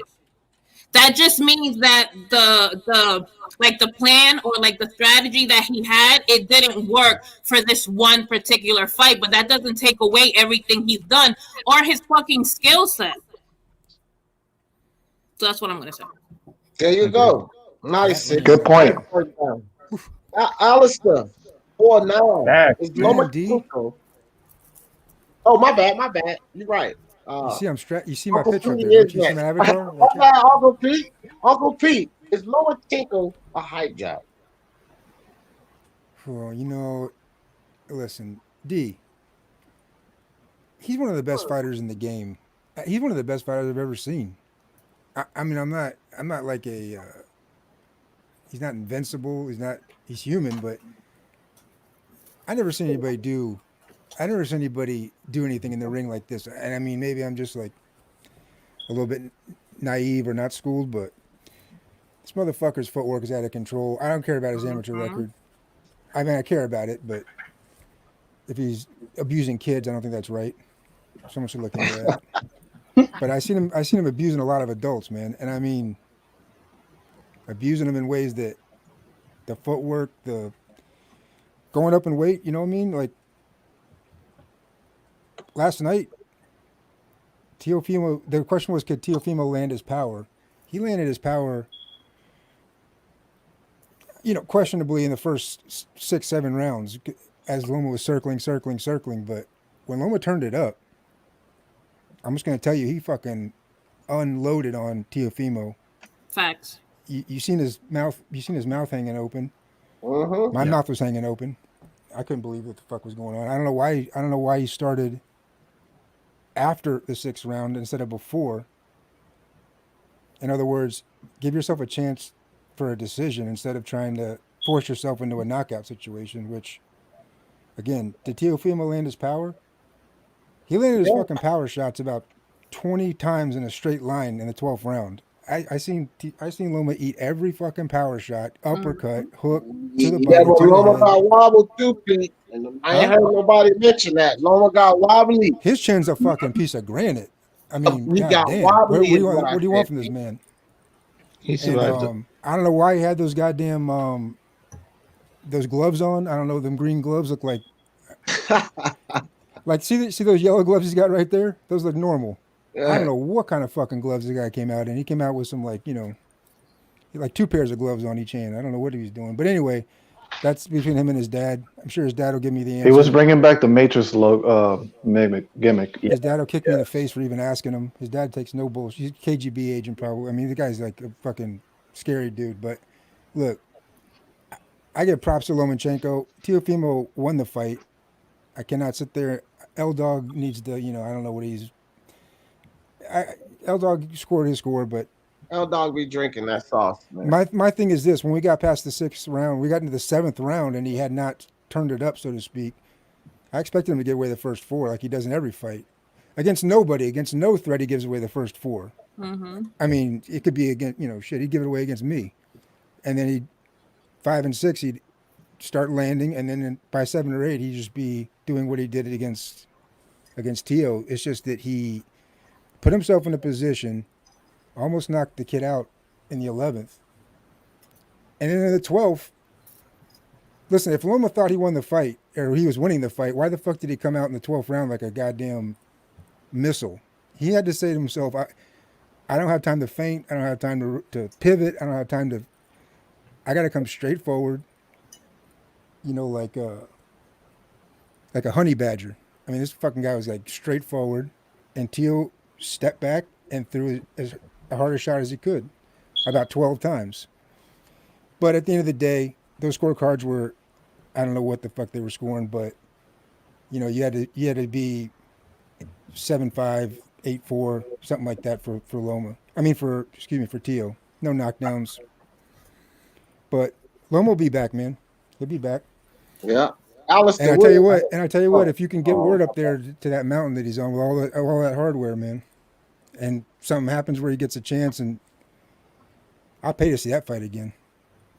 Just saying. Yeah. What do you think, Alistair? Hype job or not? Nah, man. Like what you were just saying, like how Loma took a long time to get going, right? Because Teo exploited that. You know what I mean? So his game plan was just work early, start early, go to the body, like what Floyd Mayweather's been saying years ago. I don't know if you guys know about that. But and I also agree with what Kat said too. He's been beating everybody, ringing down, you know what I'm saying? Making people quit. No Lomachenko. From no Lomachenko to a hype job, that doesn't make any sense. Exactly. I got excited. Yeah, I got excited the last night because I said Loma got exposed, but I was just being excited that TL won because I was happy for him. But for everything that he's a hype job, but for everything he's a hype job, they just not giving TL his credit. That's disrespectful to say that Lomachenko's a hype job. Give the man his credit. Give him and his father credit for what they did last night, bro. Because they put on a performance last night. And bottom line, TL was just a better man. Teo was just a better man. If you're like, he's a hype job at 135, bro, it's a fight, bro. If it's a street fight, right? Somebody comes up to me, I'm not gonna be like, wait a second, I gotta gain 5 pounds first. I gotta eat a couple Big Macs and then I go and fight you. No, bro, you gotta fight. And it's like you call yourself the number 1 pound for pound fighter, then you gotta own up to that and fight whoever it is. And Teo, like I said, they came in here saying that they were gonna, box him, everything like that. Teo took the fight to him, man. Like he had Loma scared. Like you can't even lie. That's why he took so long to finally come at him, because he was scared of getting knocked out. Because Teo was I don't think he was scared, but you just gotta be aware. You know what I mean? Right. And like Teo took advantage of that, and he went to the body, good body shots, and he didn't actually bend his whole. Like Teofimo didn't actually bend his whole body. to go there. You know what I mean? He just threw like uppercuts to the body from his stance. You know what I mean? And it was nice. And he used the shoulder roll too, also. And he showed great defense. And he has a great jab too. Like Teofimo has a great jab, guys. Like he was just working. He was just working Loma.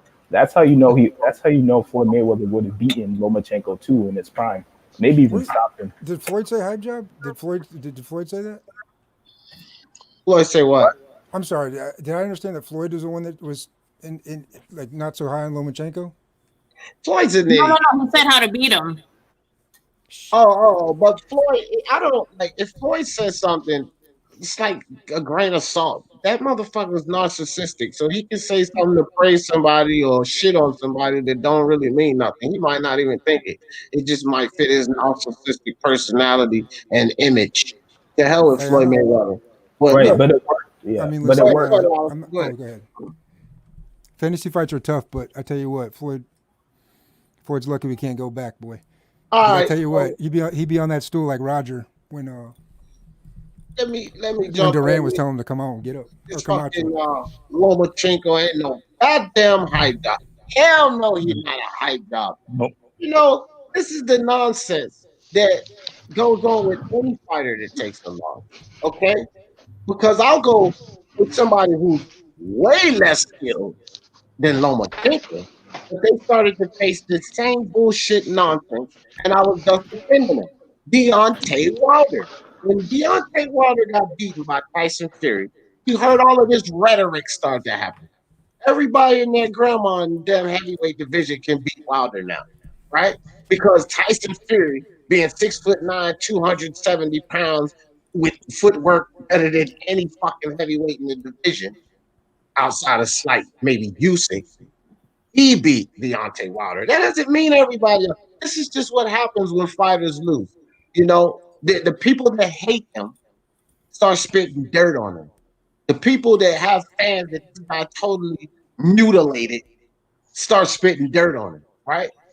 But just because he beat your guy up, if he's such trash, what did that mean about your guy?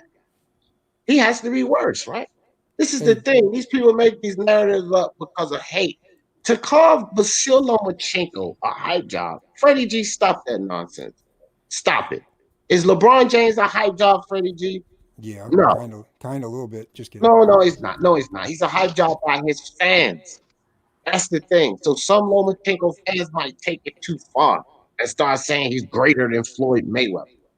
Some of them, you know, when they start saying that type of silliness, then they're taking it too far. But to say that this man's not great, not a walking active Hall of Famer, he's not going to be a walking active Hall of Famer, say like Pacquiao, if you're a hype job. You idiots. Hey, we're not even done. Hey, we'll make the Hall of Fame. We'll make the Hall of Fame vote when he retires. Lomachenko going to be back, baby. I'm telling you, he's playing Jenga. He's probably playing Jenga right now, trying to figure this shit out. I'm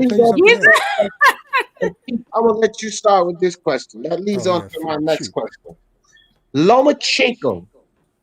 Could Lomachenko beat young Teofimo in a rematch? Uncle Pete. Yeah. What do you think? Yeah. I mean, I'm just saying, yeah. We're not looking at a whitewash. We're not looking at a. Listen, man. I don't know if anybody. I might have been just a little like. I might have been a little bit out of my mind last night, but you know, if Lomachenko's circling the ring in the wrong direction, by the way, which there has to be something to that. That couldn't have been like a mistake. If you think he might have just forgot to go to circle anyway.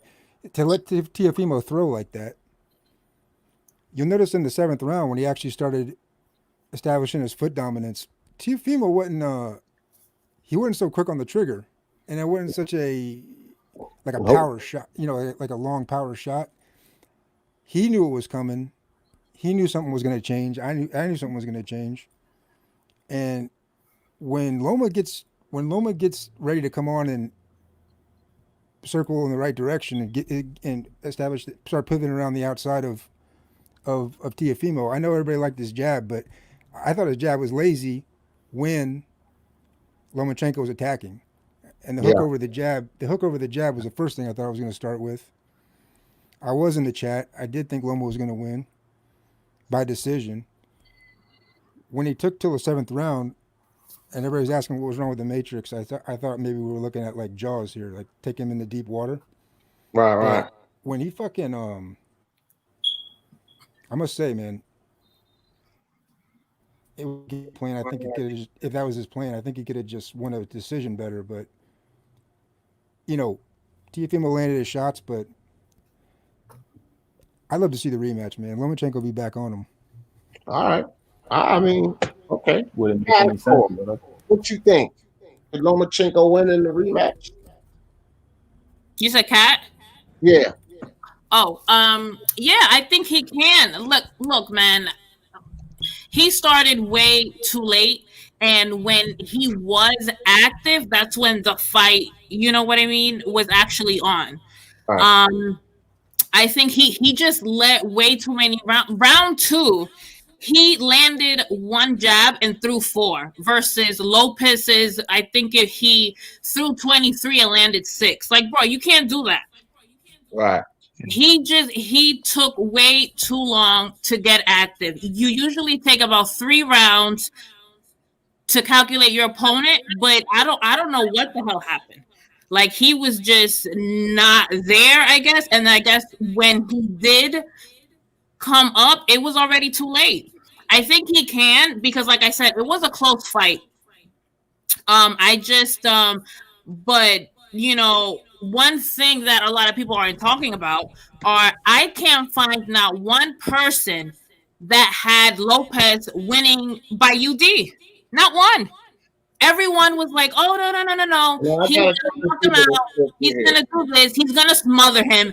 Nobody was talking about him outboxing Loma. That was never a conversation. So just alone, okay, I'll take one thing back. I did say that Loma disappointed me more than Lopez impressed me, and I'll take that back. Right, because I didn't think Lopez had that had that skill in him to stop Loma in certain spots. So I will give him that. But the only thing is that now that Loma knows how hard he hits, I just think he has to come earlier. We know he starts late, but he started way late.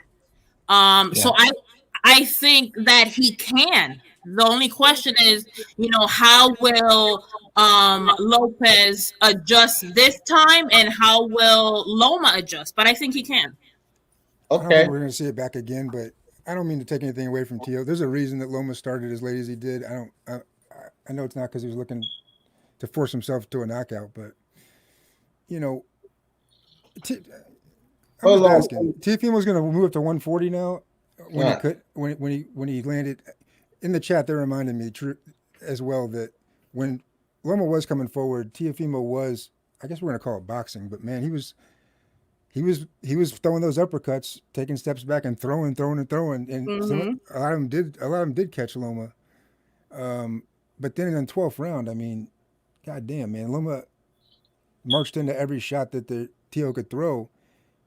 So he's going to go up to 140 now and carry his power up there too. I mean, yeah, I don't think that's number Loma one. And number two, pound for pound, to stay at 135 or go down. Let me let P get his turn on this question.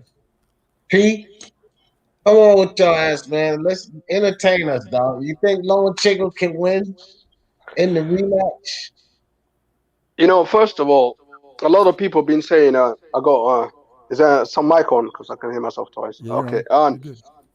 Yeah, first of all, you know, a lot of people, you know, been saying, like, you know, the ring IQ of Lomachenko is good, you know, it's at the top. But guess what? If his ring IQ was so good, he should have sussed out Lopez, because Lopez was boxing. You know what I mean? If I see someone's boxing and they're not fighting me, I would box. And if he'd done that from the beginning, he would have won. He would have probably won. But now, like, seeing him walking out of the ring when he lost and still not admitting that he lost, saying, like, you know, he don't agree with his scorecard, that he thinks he won and all that sort of stuff. The kid is in his head now. P's got a good point. I don't think he's got a chance now. The kid's just gonna grow stronger and stronger and stronger. You know, regardless whether he stays at 135 or not. You know, I don't see him winning. There's no point, man. No point. He got outclassed. He got bullied. You know, I mean, even at the 12th round, you know, he nearly got knocked out. I mean, about 12 seconds before the fight, you know, the referee had to stop because of that headbutt.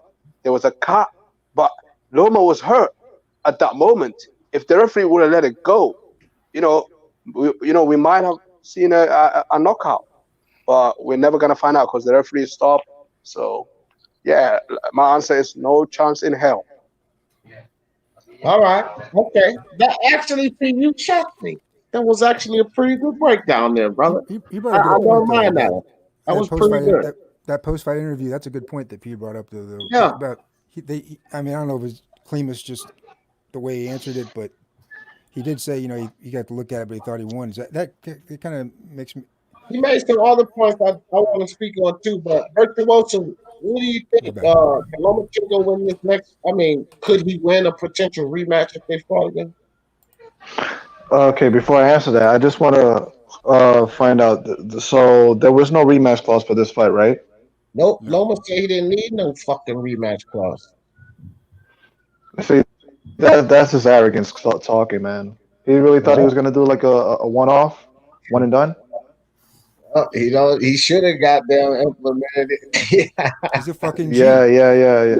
I get it, but if you're gonna do that, you better not fight like fucking Badu Jack for the first 6 rounds, man, and expect to get a nod just because you're Lomachenko. Now he put on a better performance in the second half, but you got to take the fight to him. You cannot just circle around him and just be so apprehensive. Granted, Teofimo's lead hand was on point, and he got his attention early with the body shots, the hooks, the straight right, and the speed is quite of an asset. But I don't know if this has been said before in boxing, but like controversial decisions begets rematches, and that's usually what happens. Would I like to see a rematch? Yeah, of course, because just based on what the positives that Loma brought, he took the fight to him in the later rounds, even though it was too late. It makes you wonder what he would have done had he started his office early. Okay, so yeah, there's a threat of him getting knocked out, but based on what pretense? We never seen him get knocked out. Only get knocked down by a straight right hand from Linares, and he got up from that really quickly. So yeah, there's some positives to look at for there to warrant a knockout. I mean, a rematch, unlike fucking Deontay Wilder and Tyson Fury 3. Well, how about like Pacquiao Marquez and in other words, if it's a good enough fight, you know what I mean? Like, yeah, it was competitive. But I'm just saying though, when Tio's saying he's going to try to get him out of there in 3, I don't put any. I'm not holding them to anything, but I'm just saying like you'd think that Loma would be a fucking fool. You know what I'm saying? To like try to hop up in there like he's hanging out with, like he's getting with anybody except for a guy who's way bigger than him in the first 3 or 4 rounds. I mean, regardless of what he does in every other fight, you can't imagine he's going to go in there and just stand there and hook off with Teofimo Lopez. It wouldn't be smart. I tell you that would be pretty silly to do. Brian Harkin, what you think, bro? Could Lomachenko win a rematch? I think he could. And the same boat, I think Teofimo could win the rematch. Right. So sure. I think that's right at this point before the fight, I would have said that there wouldn't have been a rematch because I would have thought Loma would outclass him after it. I totally disagree with that because I think Teofimo Lopez last night showed a level of class, boxing ability, level of skill. His jab was footing, his timing was good, throwing uppercuts to the body, throwing hooks. His movement, his foot movement last night was probably the best I've ever seen of Teofimo Lopez, especially in the early rounds. And Loma just couldn't judge the distance. Every time he tried to step in, Teofimo was moving off, and it took him time to figure that out. When he did figure it out, he did put the pressure on, especially from the 7th round to the 11th. He was timing him with the left hand, and something that a lot of people don't realize was at that point, that's the moment Teofimo stopped throwing his jab consistently. So Teofimo let him get into that point. So, but I think he can win, but at the same point now, I believe Teofimo can win. I think that's a 50-50 fight. Definitely. And I think it's something I would like to see again. But the reason there wasn't a rematch clause was because I believe Teofimo Sr. said it was no matter what happens after this fight, we're moving up to 140. So I think that's the reason there wasn't a rematch clause. Because I think it might have been. Well, Loma might have been figuring that, but he damn sure say rematch clause needed. So, I mean, I guess they can't really force him into a rematch clause if the kid ain't gonna fucking stay there at 135, and they know that. So that makes sense. If I put $50 million in a purse, you think he's gonna move to 140? Right. So no matter what. Well, that's true. That is true. Money does speak in boxing. So yeah. What you think, gang? Can Loma win a rematch or no? Listen, man, I'm getting, and that's the thing. What I'm talking about, bro. and I answered the question. Loma is not a hype job, but his fans, bro. I mean, look, this guy, other than Gary Russell, and maybe Luke Campbell. I mean, this guy, the minute he stepped up to one of the Hungry Lions, bro, he got whipped. So, like I say, Lomachenko is a good fighter. I think Teo have learned a lot from this fight. I would still put my money on Teo. My thing is, and that's the problem, that the way this guy was brought up, the greatest thing since Muhammad Ali, the way they was talking, man. That's the stuff that, and I like Lomachenko, and it's not his fault that his fans do that to him, bro. He's not a hype job, but he's been so hyped up. And this is the thing: if he lose to another Hungry Lion or two more Hungry Lions, what is that going to say about his career? His career right now is getting shaky. So he's not a hype job. Could he win? Look, if is a strange thing, right? Yeah, he could win, but I don't think he would win. Anything is possible. They dead game. Go ahead. Yeah, I'm just saying. I heard what you're saying. You know what I mean? Like, you can't take. I can't speak for fans that aren't here. Or just, if you want to worship the guy, I can't. If you want to worship Teofimo, I can't fucking. I don't want. I'm just talking to you and D and I'm just saying, like, as far as, and forget his career and forget his amateur and forget his, his career being shaky. I'm not really worried about his career. I don't know if he is or not, but like, fuck his legacy. From what you saw last night, is it a fight worth even thinking about running back? I mean, nope. Well, I'm gonna be honest with you guys, man. I mean, like I say, Lomachenko is a good fighter. It can be done. He could possibly come back and avenge that loss, but I don't see it. He might lose again. No, he might lose again. Is it worth seeing? Like, I don't want to see a whitewash. If I see a fight that's a whitewash, we don't need to talk about rematches. Listen, bro, you put Lomachenko against any top quality fighter, other than Gary Russell, you put him up against any top level fighter, I think he's gonna have a good fight, bro. I think Lomachenko is an entertaining fighter, bro. And that's what we're here to see, entertainment. Right.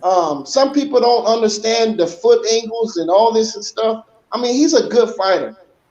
He's just been hyped up. He's not a hyped fighter. He's just been hyped up by certain people. And if, like I say, if he loses to another young hungry lion, it's gonna change the projection of his career to me. So, I have a question. But that's not your responsibility, right? If he stays at 135, I think like his reputation is gonna go downhill. Because if he faces like a top guy, he's gonna lose again. So 135 is absolutely not his weight. Who else is he gonna lose to? All right, hold on, guys. Let's let talking about his point of view in on I this. didn't go yet. You didn't But go yet. yeah. So like what you guys are saying, right? So I don't think they're gonna rematch at all. So Loma got to just eat his L and go and try to chase the titles once Teofimo goes up to 140. But the thing is this, right? How are you gonna be like for the first 6 rounds figure this guy out just to lose the 6 rounds, right? Just to step it up in the later rounds to figure out you weren't doing enough work. So then now you need a rematch when there was no rematch clause without in general. So you were pretty much setting yourself up for a rematch in general. So like, I think is why you should have just did that before because now it's too late. I didn't write his contract. I'm just asking you, like, should he have done a better contract? I'm saying, would you want to see it again? Right, but my thing is like, I feel like it's not even close. I don't even think it'll be close. I think he'll get punched to the body, Lomachenko. Well, what else? Teofimo's just gonna eat him, man. Like, I feel like, man. And here's the biggest thing too is that Teofimo's getting better. This fight just made him better, yo. He's just only gonna get stronger and stronger, bro. Like, this is not it for him. This is why exactly, and that's why he fought. This is why he's so good so early, guys. He's only 15-0. Look at everybody around. Look around. Everybody with 20-something records, 20 fights. This guy's 15-0, and he did that to Loma. Because that's what he does, bro. He's 16-0 now. He fights competition, though. Like, he fights competition, and that's how you get better. That's how you grow as a boxer. He's doing it the right way, and I also feel like Tank Davis might even beat Loma too because of those body shots. Oh my goodness! Oh man, no, I believe Tank as well. No, honestly, dude. Hold on, P. Hold on, because we got 2 more guests. EJ, what's up with you, brother? Do you think Lomachenko could be? What's up, EJ? What's up? Yeah. Like, someone get some echo. Someone needs to mute themselves. Getting feedback. Everybody mute their mic unless you're talking. Go ahead. Yeah. Shout out to the sister, cause like I mean, listen, bro. You know what you was witnessed? Like, I'm still getting that feedback. Still getting feedback from someone. It might be your mic then. You good though? Keep cooking. You good? Keep cooking. You good? Yeah, I can hear an echo. I hear an echo. All right, we cool. All right, do you know you guys just witnessed history right there? The birth of a new champion. I understand. Like, I'm listening to this hangout. I'm like, yo, you guys should be ecstatic what you just saw there. Yo, we see a birth of a new champion, a new reign of a new champion, and this guy's calling out all the other guys. Bro, it was fantastic, bro. I ain't gonna lie to you, bro. That was the best thing could happen in boxing. It's got everyone talking, all these new people talking about boxing. He's got a new fan base. Shout out to New York. New York's got a new champion, bro. You know what I mean? Shout out to Brooklyn. Yeah. Yo, bro, I'm gonna say, like, this is like, you guys should be hype out here. But I hear you guys sound like you're half dead in a coffin. This shit is a history, right? Undisputed lightweight champion, Teofimo Lopez. Yo, this is some good stuff, right?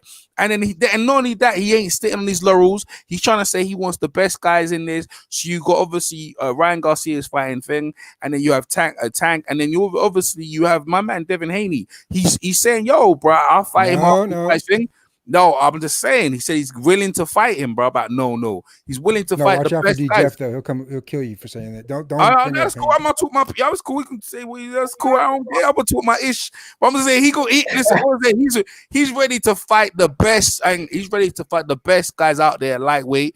I ain't worried about it. And I heard some people talking about the reason why there was no rematch contract because he was going to move up. No, he ain't got the power. He just wanted more money. And in the day, like he said at the end of the fight, he wants his respect. Now, this is the thing. Lomo thought they were going to win the fight. They think they was picking a young guy they can look good on. And they just picked the wrong strategy. It's obviously the kid could fight. Lomo could fight. But, bro, I don't know what kind of strategy. From where we're looking at, this guy chose purposely in one of the biggest fights of his career to stink the place up. And I can't forgive him for that. I don't care about your pound for pound resume. I don't care about the rest of the stuff. That guy purposely chose not to fight.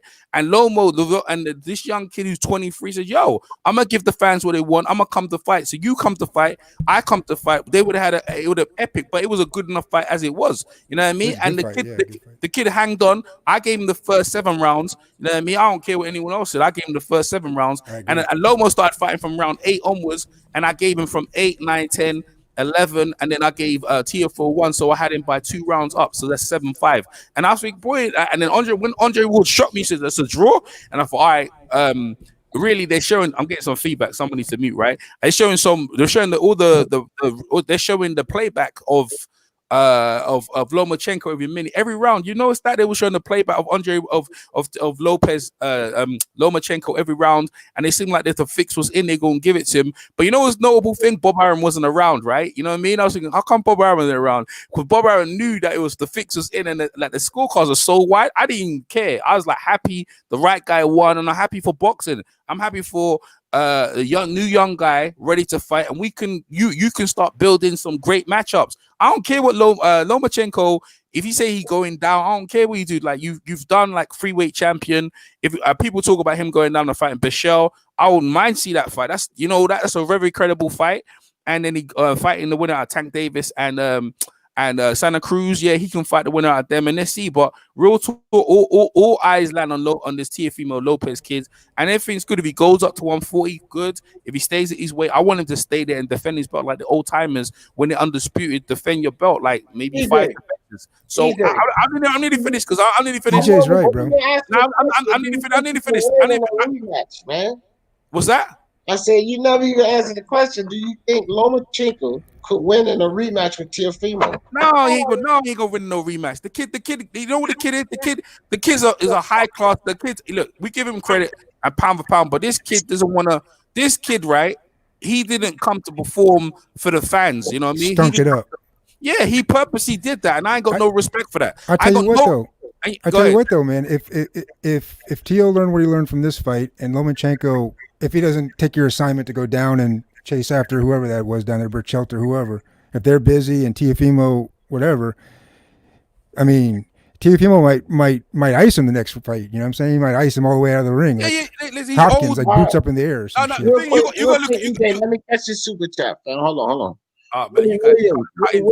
Appreciate I didn't finish my statement, man. You guys cut me good. No, hold on. I got a super chat, EJ. Hold on. I see.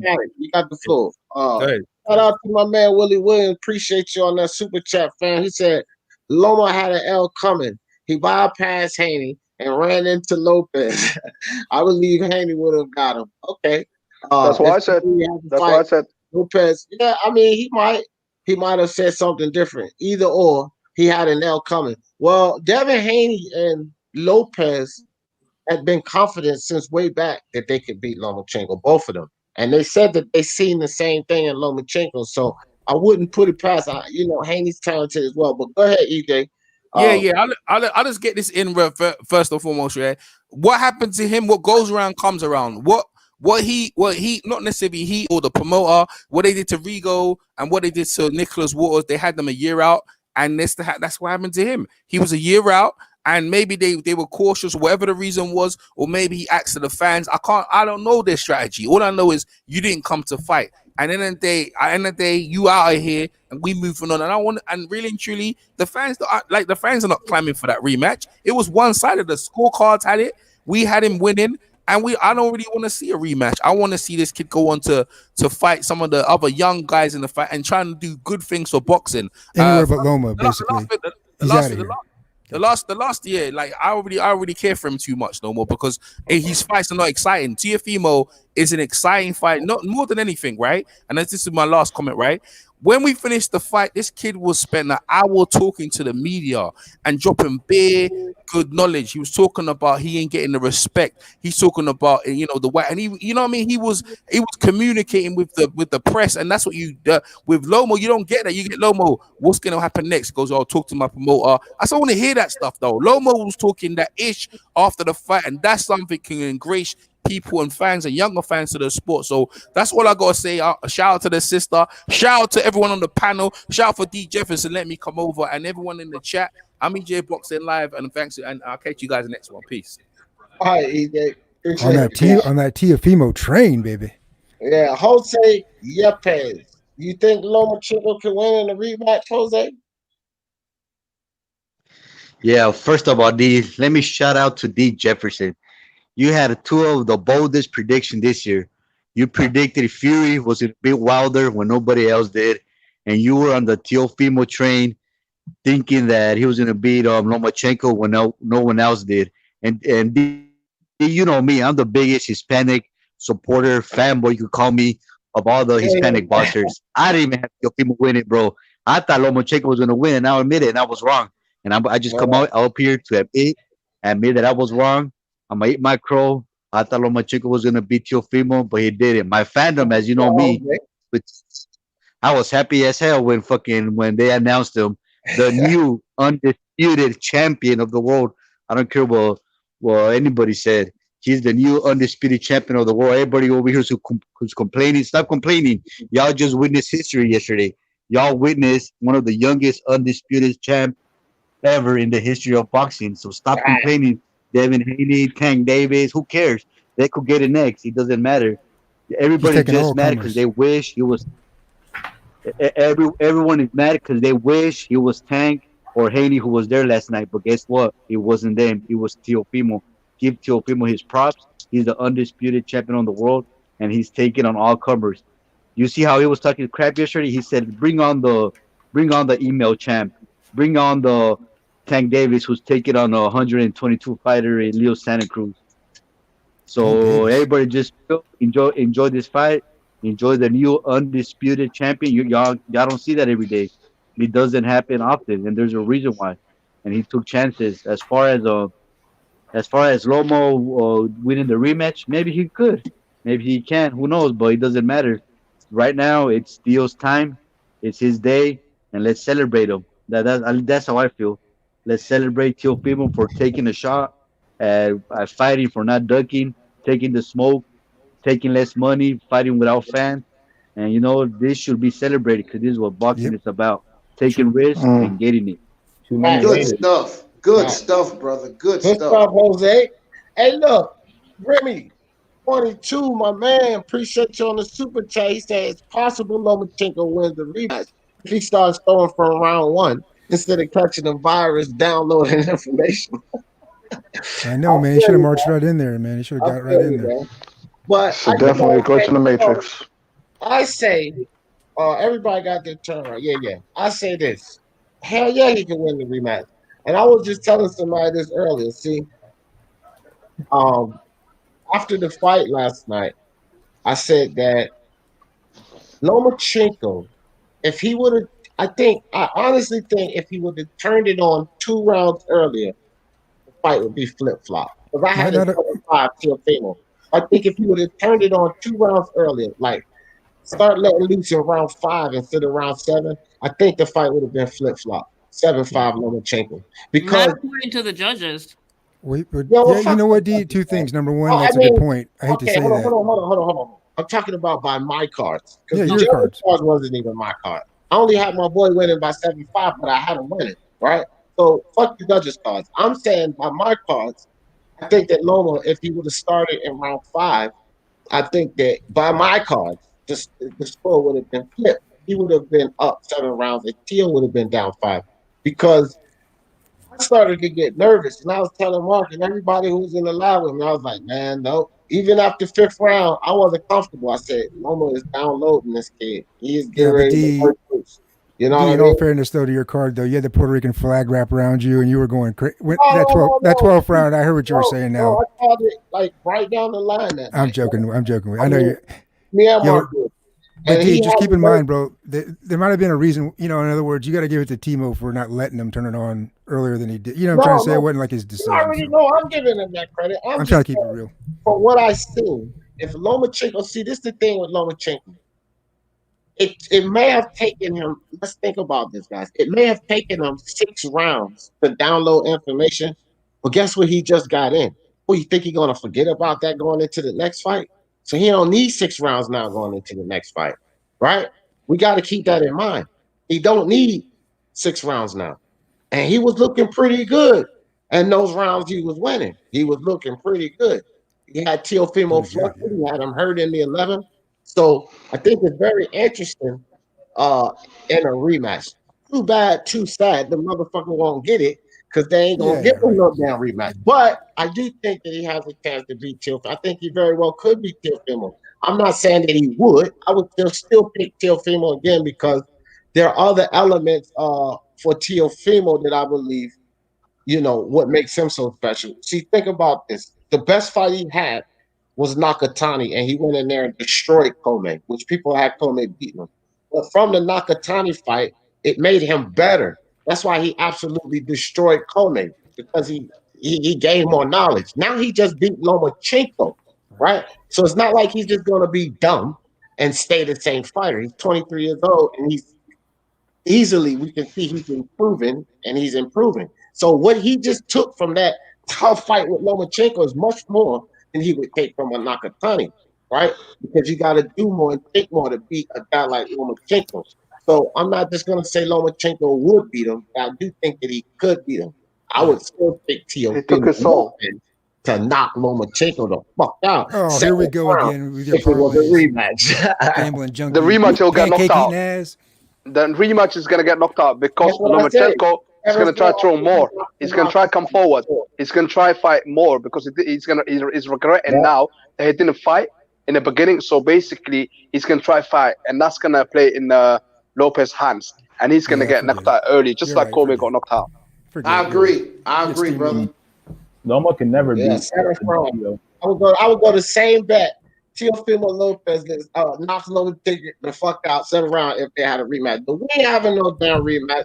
That question is done. But look, hey guys, open, man. If anybody got a question for the panel or whatever, I just wanted to dispel the bullshit. And even though we still have some people that I don't think anybody felt like Loma's a hype job. I just wanted to dispel that narrative.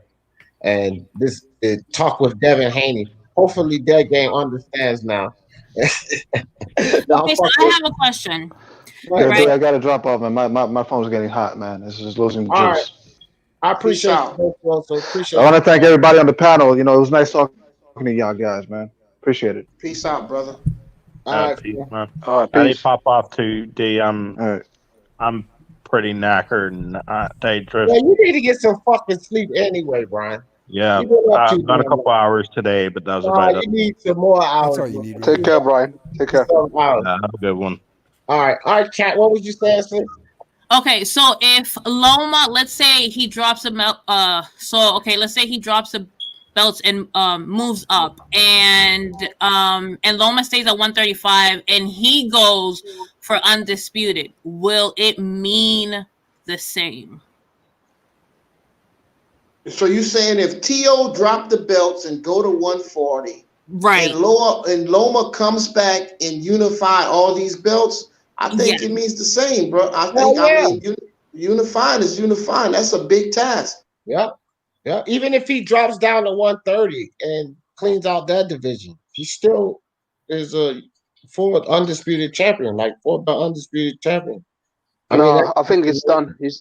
He's definitely done. I think this loss was a big one. You know what I mean? He lost the first time of becoming undisputed. He lost that one. So realistically, even if he start collecting all the belts at 135, it won't be the same. It will never be the same. This was a big L, man. Let's be realistic, guys, man. No. I don't agree. Okay, but D, it was a big L. Don't get me wrong, but this is what the brother have to understand. If he catch all those belts back up, I mean, bro, it shows that also shows some fortitude and some heart from the come back and catch all these belts, because undisputed, even though we have a little controversy right now, a little bit, undisputed is a big achievement. So yeah, it would also show he took a loss and came back and did it. So yeah, it would be a lot to me. Yeah, I agree, man. It would be big. Been getting 4-belt undisputed. There's no fucking asterisk on that, okay? People try to put asterisks on Terrence Crawford. Oh, he got this in the vacant belt. Well, he got all 4 belts. Usyk, he didn't have the best competition. Shut the fuck up. Maris Bradis is a beast. He got all 4 belts. Okay? If you get all 4 belts, you're the one and only champ. With all of this bullshit going on in boxing, that is an accomplishment. There's no diminishing that compliment. Yes, it's a big loss because he had a chance to become undisputed and he lost that chance. So in that sense, P, I get it. But if he was to get 4 belt undisputed, it doesn't tarnish that. Cut it out, man. It depends who he beats. If he beats like big names, then yeah. But if he start like beating somebody like Linares, Luke Campbell, those type of names, you know what I mean, and he becomes undisputed that way. But he can't help who grabs the belts though. Like he can't help that. So he's gonna fight and and beat whoever has the belts. So if the same people he's fought before grab the belts, how is that his fault? Right. But again, that's what I'm talking about though. It'll be an achievement, but it won't be a great one. You know what I mean? You can't compare the same level to this last night's fight.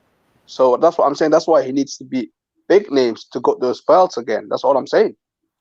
Big Dan, what's up? What's up with you, fam?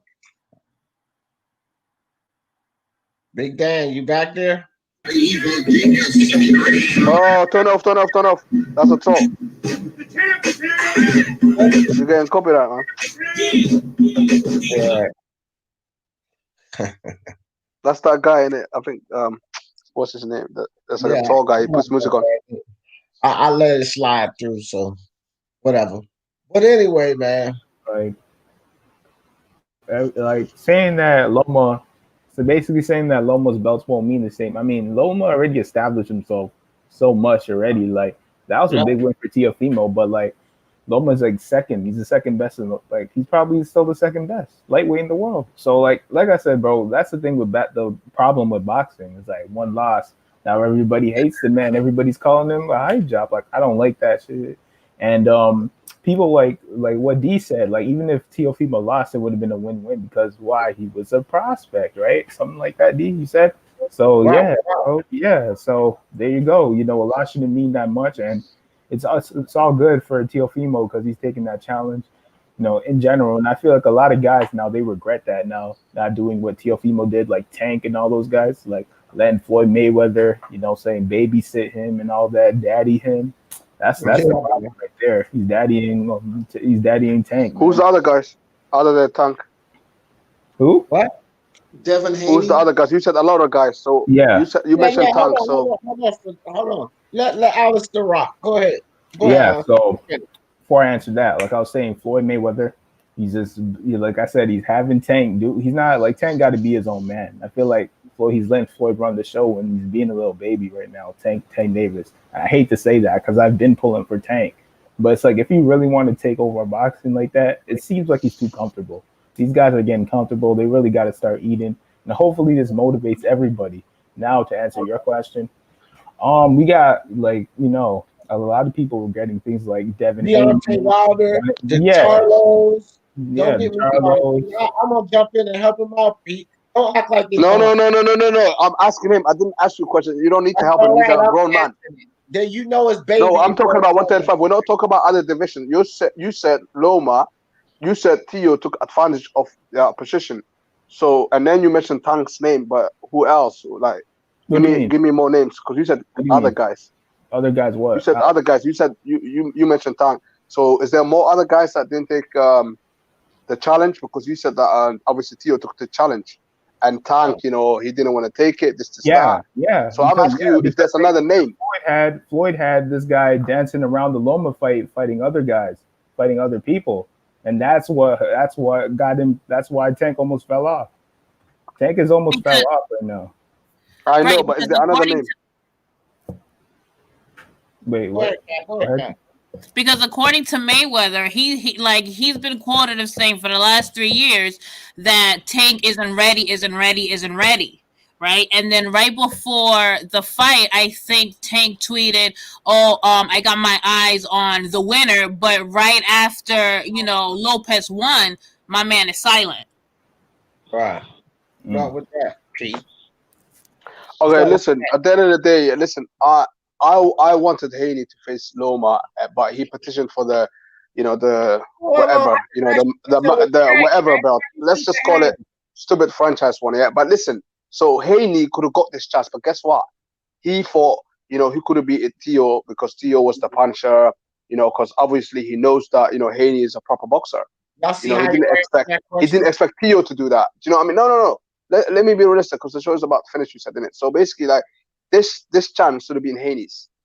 And Loma thought, I could beat this guy more, easier, outbox him, because most boxers, they figure they can outbox the Punisher. But guess what? He forgot, like, he didn't know the guy's a boxer himself as well. Okay, so what about the Tank Davis question? Because you just jumped all around that.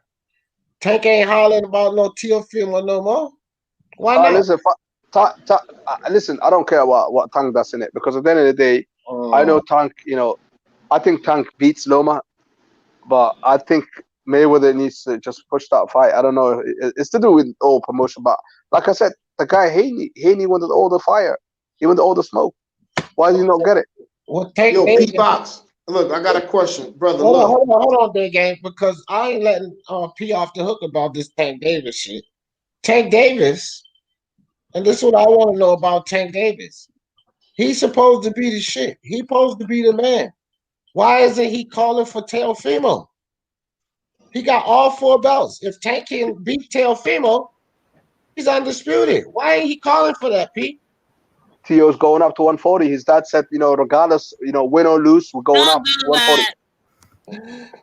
He said we're going up to 140. So you want Tank to go for 130 to 140. You just caught yourself in some bullshit right there. And I'm gonna tell you how easy it is. This is why this is why people that follow narratives are so easy. No, I'm not following narrative. I'm being truthful. Hold up, let me get this off, because I just got you. It's like, you seen Menace to Society, you know you fucked up, right? You know that, don't you? So I just got you. Look, check it out. It's this simple.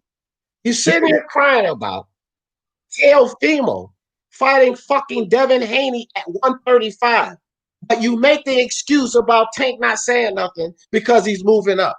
So if the scenario is that the dude stays at 135, why don't we hear Tank saying shit? Tank did. Tank, what did he say? What did he say? Oh, you put me on mood in it. Look, Tank said, look, when Ellie Setback was at Tank's house watching the fight, Ellie said, so I guess that's the next one. Tank said he shouldn't move up to 140.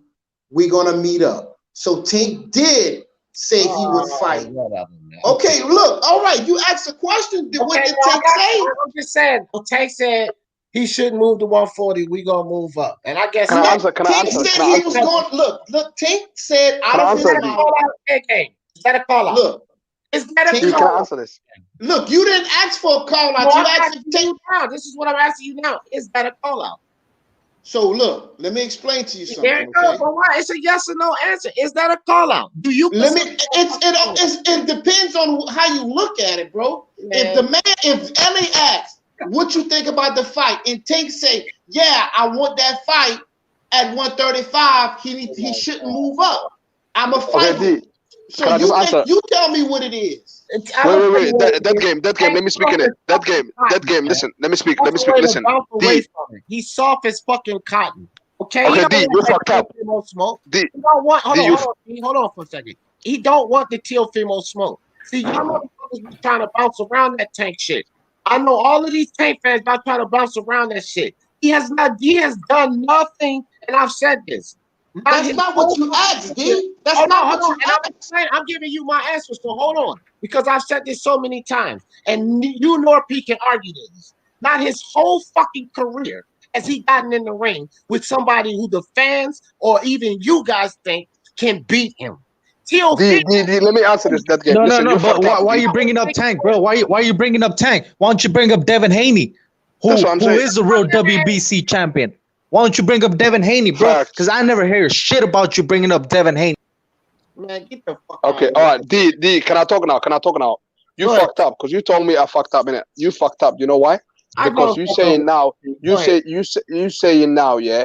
Why don't Tank call him out and go for undisputed? How the hell can that be undisputed when when Teo's going to 140? His father said regardless we're going 140, win or lose. I mentioned that earlier to you. So that's not going to be for undisputed. So why would he fight him? Why would Tank go to 140 without no belts?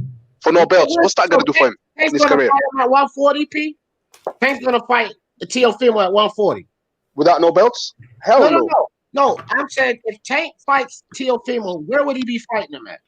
135. It'll be 140 because Teo's going up at 140. Okay, so why y'all crying about Haney then? Can I talk? Go ahead, Haney got that belt. We're saying basically let him be undisputed. That's what my argument is about. Right, let him become proper undisputed. And fuck this franchise shit, man. Let Mark get in. Come on, man. Go ahead, Mark. Yeah, go on then.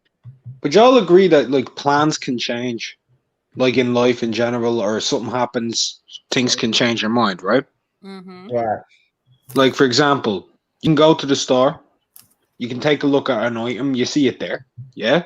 You'll be like, I don't want that. I'm gonna have the other one because I decided against it all of a sudden.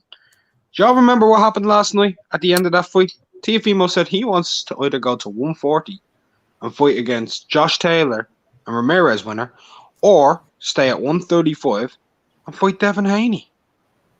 That's what he just said last night. That's the most recent update. So he's willing to fight at 135. No, actually, he said we'll meet each other at 140. He actually said that when he sat down on a Fight Hype. When I was listening to it, he was saying like, you know, that's the future fight. That's the future fight. That's what he's exactly said. He also said at 135 he'll do it. He did say he'll do it at 135. He didn't say I'm gonna make it. He didn't say I'm gonna make my undisputed proper, because he said, I remember he said exactly, it's gonna be the future fight and that's at 140. His father did say he's struggling to make and maintain 135. That's why they want him to move up to 140. Exactly. That's what I'm saying. They did say that, but he also said he'll stay at 135 for the Haney fight. He said that last night. I swear. I heard it. Hey, Pete, you can keep trying to slide that in to make it proper. But I already explained all this to you. You don't accept it as proper. But Pete, you're not the sanctioning bodies. So it don't make a goddamn what you think. It's proper. Okay? I'm not alone though. I'm not alone. All 4 recognized belts, whether you like it or not, man. That's just how it is. Can I say something, by the way? When it comes to undisputed, it's never been a dispute. It's not about if the fans are disputing who's undisputed that makes it undisputed. It's been about a dispute between sanctioning bodies. Exactly. Not y'all motherfuckers. Not you. Not their game. Y'all. Not it don't me. matter what y'all think, fam. It's what the It don't fucking matter. Listen, DDD. Listen, I'm not alone. There's probably about millions shouting for Haney. It's not about you and millions. It's about Gilberto Mendoza, Velasquez, and Lawler. That's what it's about. Right. It ain't about y'all, Pete. It ain't about the whole entire LDBC crowd. No, we're not going again about the LDBC. I'm here. You talk to me, okay? I can say what the fuck I want. I keep telling you that. I can say what the fuck I want. I can holler out. Go tell them that then when you're in their chat. When you're in their chat and writing them, go disrespect them. This is all you do. Okay, this is my channel. All right, disrespect on your channel then. Go on then. Because that's a bitchness. Whatever, man. Whatever. Look, I just put the Ellie Setback YouTube on the YouTube and in the chat on StreamYard, so you can check it out for yourself. Javante Tank Davis said he wants to fight. So all the hate that whoever had for Tank, just cut it out. Let's keep it pushing, man. The dude said he was gonna fight. Let's just keep it pushing. We just use what he says. It's not hate. People need to stop this, man. People are hating. If you say something and we use it again, like you said it, you know what I mean? Like it's not hate. It's shit that he says or shit that he does. Like it's not hate. So stop that. Y'all are hating. It's like specific shit that he says or he doesn't say. So you know what? If you throw a rock and somebody scream, you must have hit that person. So, but let me just say this. Tank Davis said he wants to fight. So what more do we need to talk about? Okay, well, I'll say this. I'll do a little bit of hating. He said he'll take the fight at 140. We'll meet up at 140, right? I'll do a little bit of hating for you. No, he said he'll fight at 135. He said, don't move up to 140. I'll fight you at 135. That's what he said. That's Tank Davis. That's what he said. I also remember Tank Davis said on his own fucking Twitter page, that after he goes and knocks out Gamboa, he's going straight up to 140 and he's going to knock out Josh Taylor. Yeah. And now he's fighting Leo Santa Cruz. Look, man, we talking about what the man said yesterday, man. Yeah, I don't give a but he said that what he too. said months ago, bro. He said that Okay, but too. listen, that game is right. That game is right. That game is right because D, you said West Tank, West Tank. You said West Tank, so that game got a valid point. You said West Tank. Why hasn't Tank called? All right, Pete, hold the fuck up, man. Hold up. Pete, you gotta start holding on. First off, Mark was responding to their game. This ain't gonna be no dump the tank bandwagon here. That is complete. You don't have to mute me, D. Come on, man. I can. I will get chill. Then if I say chill, chill. If not, you gotta chill. All right, D. All right, that was it. You ain't the only one who's been muted. Some people been kicked backstage. So don't start acting. Who's this guy at the bottom doing funny signs? Hold on, Pete. I don't like your fucking voice. It's real easy with this whole Tank Davis situation. Man. He has the propensity of running his mouth and not doing what he says. So we can't just dismiss this habit. Okay? Again, you might want to dismiss what he said before, but he has a habit of saying, I'll fight this guy, I'll fight this guy, I'll fight this guy. And the habit, what habitually happens is, that Floyd Mayweather and Ellerby puts him in something totally different. So I don't give a flying shit what Tank says, to be honest to you, because what Tank said has never mattered, and you know this thing. Well, why you ask the question? Hold on. If that was your proof of a call out, right? Of a call out, because that's really what I asked for. You gave me some shit. He said, "Tell them don't go to 140, and we will meet up." That's open. We will meet up when? 2 fights from now, 3 fights from now, that's open. That's not even remotely close. But if that's all you have from what Tank says, who has minimal credibility, the motherfucker's not trying to do shit. Because that was the whole point I made. Tank's not Before I go, I want to make one point. Before I go, what Teofimo Lopez did was called the takeover. The takeover means the young generation is taking over. So by Teofimo knocking off Vasyl Lomachenko, these young guys are now obligated to fight. I don't give a shit what they're saying. They got to throw these hands now. It's no more waiting. I don't give a shit if you 20, 21, whatever. You talking that shit and you got a belt or whatever, you guys should be fighting. It's the takeover. These young guys got to step up. If they don't step up, we're going to see the bitch. That's all I have to say. Yeah, well, it's Teofimo, the takeover Lopez. We don't know what the rest of these guys are gonna do, because right now it ain't but one guy stepping up to the plate. It ain't but one guy fighting better competition than himself, right? Not Daniel Dubois, Boots, and it's none of them are fighting guys that's better than them. Only Let me say one thing. Now it's Teofimo the fucking thing. Let me say one thing. In all of boxing right now, back to back, 2 opponents in the last 12 months, right? Nobody has fought better level competition than Teofimo, Comey, and Loma. In all of boxing. Right. I mean, Comey is all right, man. I mean, Comey. I don't put a whole Devin bunch Haney's of last 2 opponents. Alfredo and Abdulayev. Really?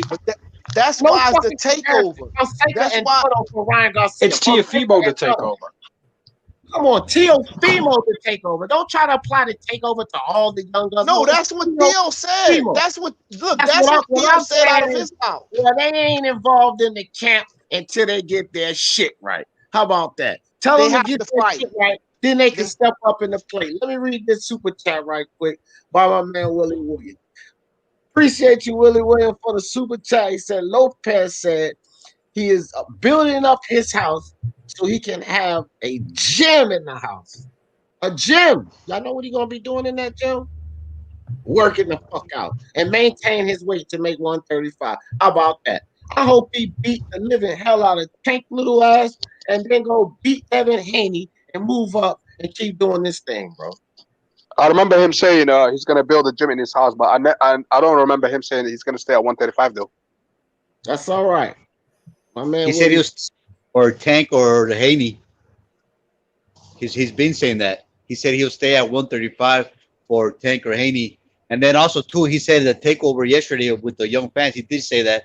But he didn't say because of the guys. He said that he was setting the standard for all the other young guys to step up. and he called out Tank, he called out Haney, and he called out Shakur Stevenson. He didn't call out Shakur. That's a lie. That's a lie. He did not call out Shakur. He called out to fight him. He shouted out his name. Stop cutting people off. Chill with that shit. LWBC, homie. So chill, homie. Relax. Let me say what I'm gonna say. He didn't call him out to fight him. He said he called him out as far as saying it's your turn now to step up and fight big fights. He didn't call Shakur out to fight him himself. He called out Shakur to say it's your turn now. Like he said, it's Shakur's turn to step up to the plate and get a big fight. He personally called out Devin Haney. He called him an email champ. He said, "Get that email champ over here." He called Tank Davis a 122 woman beater. He called him. That's what he called him. Okay. You know what he said? Now this is guy Jose Yabes. I don't care what he said, who he said, or what we said. That's what Devin Haney said. And you know, and in this fact, he backed it up, and he even told them the guy from Top Rank, which was funny. I forget his name. I guess he was a Lomachenko fan. He was like, "Why are you so sad?" Like, "Why are you so sad? I just won. Stop being sad. It's me, the takeover." And you know, stop Teofimo. He did it. He's not only is he running his belt like he said, but he's backing it up. Unlike Tank Davis, who's fighting a freaking midget, and unlike Haney, I know it hurts a lot of you guys' feelings, but facts are facts. He's the new undisputed and celebrated. That's what I call it. Can I quickly say something? Yeah. First of all, he said that you know, big up to like Edgar Berlanga and Stevenson. You know what I mean? Like he shouted out their names. He never said for him to step up. Yeah. And second of all, he never talked about his missus. So stop spreading like lies and all that. All right, man. Look, Pete. I ain't even gonna go there. I'm not even gonna go there with you. See, you already shown a pattern here. 3 different fighters, and it was a pattern, a certain pattern. But I'm not even gonna call you out on it. And you just did it again. See, you do this shit unconsciously, and you know what I'm talking about. And all 3 fighters you cut somebody off for had one thing in common. You know what the fuck I'm talking about. You need to chill with that shit.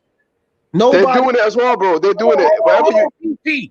It was between me and you. So if you want to make a deal out of it, I didn't say nothing specific, but this is it. It's them. This is what you gotta understand. Nobody is above criticism or below praise, fam. So when your guys get criticized, chill the fuck out. Let people speak their mind, because you cut people off every time, and it was about a particular type of fighter, fam.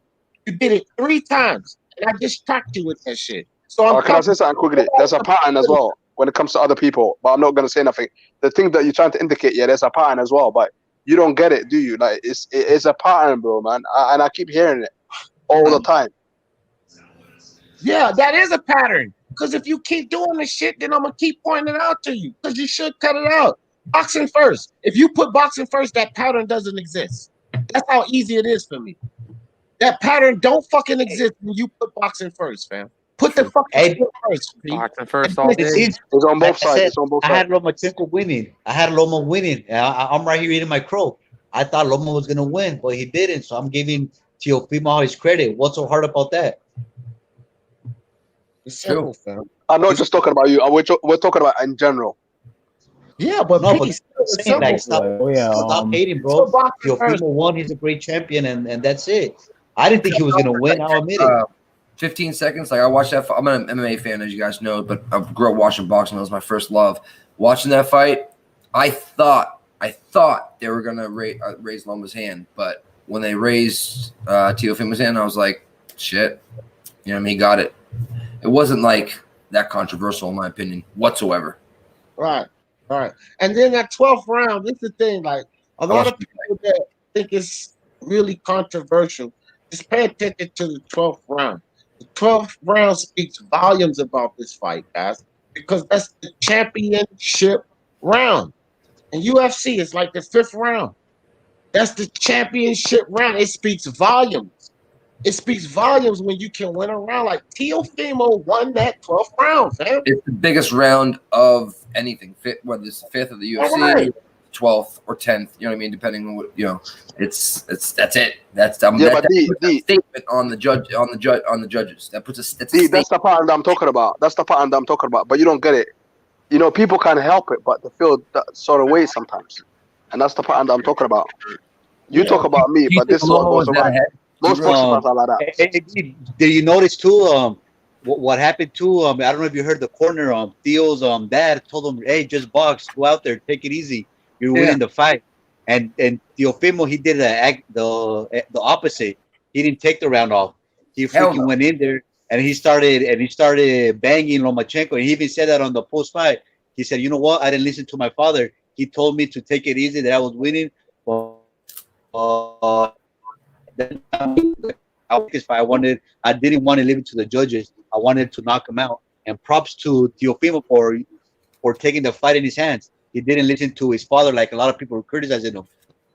Of course, that's his trainer, right? You have to listen to your trainer. But at the end of the day, it's like a basketball player. When a coach drafts up a play and the superstar, he says, "F that. I'm going to take this one-on-one and I'm going to take the last shot. I don't care what the coach says." And that's what Teofimo did yesterday in the 12th round. He took it. He took the 12th round. My big one last night was D sending me a message saying, "Hey, bet Lopez at plus 300 points." And you know what I did? I pushed it out and I bet no distance instead. Okay. And D, you're right. That would have been four bets he's given me for boxing.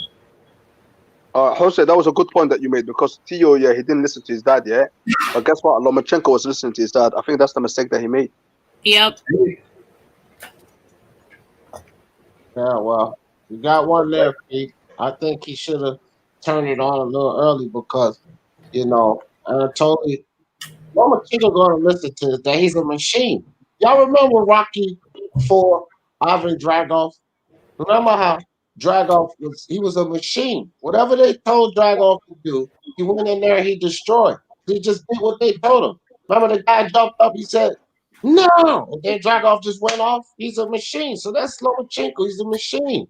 Whatever his coach, his pops tell him to do, he go in there and execute. Oh yeah, he listened to his dad. Listen to his dad. A machine. Yes, you're right, because he's the one that, he raised him that way. You know what I mean? So he's been, fed with a silver spoon for this.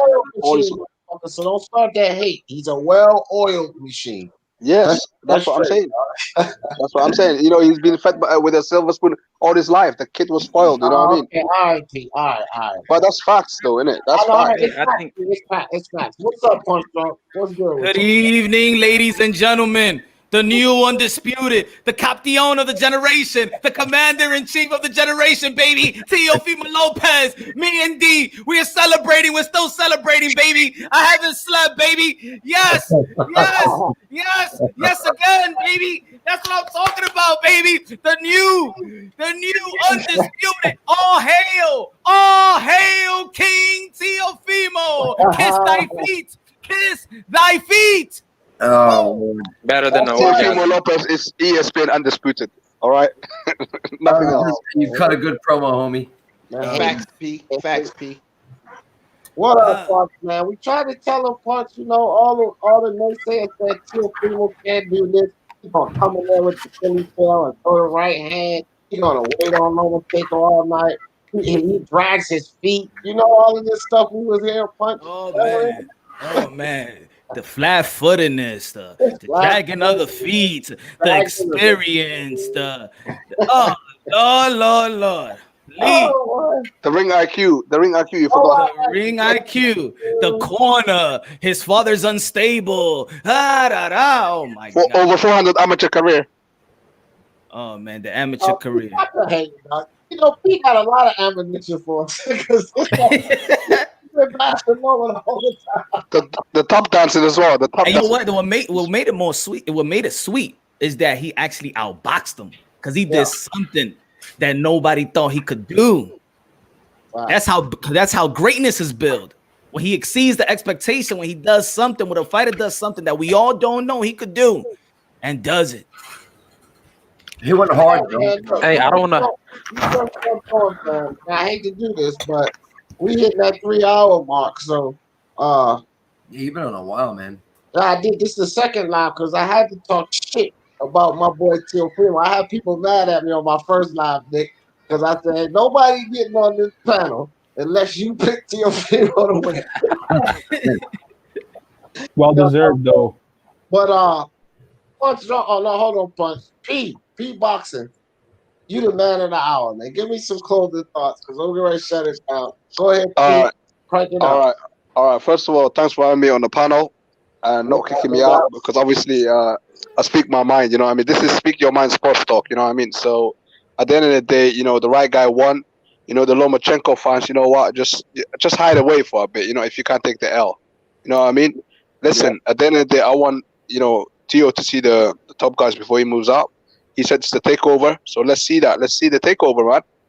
Anything else goes, man. You know what I mean? Anyway, shout out to the panel. Shout out to you, D. You know what I mean? And everybody else in the chat. The haters, the lovers. Peace out. P, you the man, P. Later, Keep it P. up, brother. Go ahead, Dead Game. You up, man? Look, man, good panel, good chopping it up with you guys, bro. I noticed after D found out he had Puerto Rican in him, he started switching some things around. Good show. I love you, man. I love the talk, man. Y'all keep it up, brother. I'll be back another time. Peace out. All right, appreciate you coming through, fam. Appreciate that. Alistair 49. Give me some closing thoughts, brother. Another great live, man. Just another great live. Is a big W for boxing altogether. Shout out to everybody in the panel. Another fire chat, another fire live, like always. What else, man? Teofimo Lopez is coming through. He's the future of boxing. ESPN up. Everybody, man, just focus on ESPN boxing. The truth is, let every boxer should go to ESPN, bro. Like just so we can round it out, so we don't have to look elsewhere. You know what I'm saying? For fighters, if you want champions with belts, right, that hold belts, you know, to go over, you know, to fight each other, this is what's holding them back, man. Is this freaking the zone and freaking PBC? Let them all fight each other. And also, Tank Davis, he's always on the defense all the time, like defending himself. So that is why people keep calling him out. He always says, "Hey, I got to do this and that." Why, you know what I'm saying? I'll beat this guy up. But he never actually called. That's after someone calls him out. You know what I mean? That's after someone calls him out. But anyways, man, it's another great live. Thanks for having me on again. And, you know, peace out. Appreciate you coming through, Alistair. Appreciate you, fam. All right, intelligence. I know you just jumped on, fam. But, you know, I'm 3 hours in. Weren't you on earlier? Yeah, I was. Oh, okay. So yeah, give us some closing thoughts though, since you did just jump in.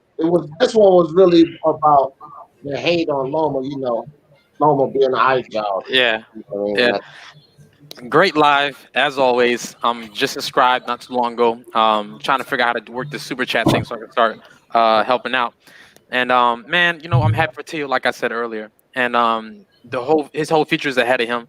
We can't wait to see what's going to happen with these next young guys with Shakur, Haney, and Teo and the rest of them, and Tank. And you know, Teo was malicious software that Loma downloaded into the Matrix. You know what I mean? And D, do you know the guy's name who plays in the movie? Do you know what they called him in the Matrix? Neo. Neo defeated the Matrix. Come on, man. Neo, man. He is Neo. There you go. Come on, man. That's it. That's what's up. That's what's up, intelligence. Appreciate you, fam. Always welcome to come through. Hey, my man, Boston Nick, Pub Sports, the money maker. He got the plan. What's up, Boston Nick? Let me tell you something. I've watched a lot of bouts this year, a lot of fights, and that was right now for me fight of the year. That was fight of the year. MMA, boxing, that's fight of the year for me. So I was privileged to watch that. I'm not up to speed like you guys are, as you know, in depth. But if you guys like MMA, come over to Pub Sports Radio. We go live every Saturday night for the fights and football games as well. But that was fucking baller right there last night. So, fuck yeah. All right, appreciate you, Nick. You know you're always welcome, brother. Sure. All right, at the core, man. Appreciate you every time you come through, Cat. Look, man, I told you I like Theo, you know, but for this purpose, I had to pick one fighter, and I unfortunately chose the wrong one. But, you know, I like Theo, and I like what he's doing. I do think he should move up to 140. I don't think there's anything left for him at 135, and he should establish, you know, his dominance at 140 and wait for, like, the Haneys and the Ryans to move up, you know, eventually. I like Haney. I think he has, tremendous potential, but he has to establish himself, and unfortunately, he hasn't done that yet. I'm not too crazy about him fighting what's his face, Gamboa, but like at the end of the day, I understand why he chose Gamboa, and for me, it's more of a trying to compare himself, just as far as saying like him and Tank, like it took Tank, like however rounds to finish him versus him trying to get him out early. But I would like for him to step up. As far as Garcia, I don't think there's a set date for the Campbell fight, right? I'm not even sure. So we're still, I think that's still up in the air, but yeah, but like I like Tio and I like what he's doing. I just think there's nothing left for him at 135. As far as Loma, he can stay at 135 and recollect his belts, once Lopez goes up, or he can move down to 130. It's up to him. Facts. Well, Kat, always a pleasure. Appreciate you coming on and joining us for this. You're always welcome, sis. Yeah, you're cool.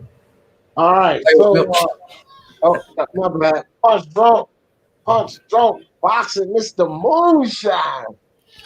Mr. Moonshine himself. Ladies and gentlemen, what you saw was epic, historic, a Hall of Famer. 23 years old, ladies and gentlemen, the WBA, WBO, WBC, IBF, ring, everything. He got all the marbles, and I ain't talking about the one inside your pants. I'm talking about all the gold, baby. No Cupid Saccone in the words of Dick Vitale when he says, "Oh, potential. No, it gotta be the it factor. Well, yes, Teofimo Lopez graduated to the it factor, and all the other young fighters, they're just potential. But right now, Teofimo Lopez is the king of the generation. King Teofimo, he is the it factor. He beat the Matrix, the best technician, or whatever you want to call him. Oh, now he is pound for pound. 1, 2, 3, 4, 5. You can flip it around, baby. Punch drunk, D in the building, and everybody. God bless each and every one of y'all. Love y'all. God bless. And on to the next. Bravo. Moonshine. That's what's up, Punch. Mark.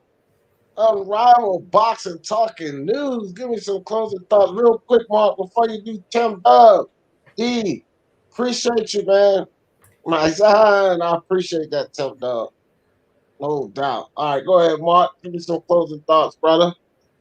It's no longer the takeover, man. That chick was took over, fam. Teofimo Lopez beaten by many people's consensus one of the top 3 pound-for-pound fighters in the world in his 16th professional bout.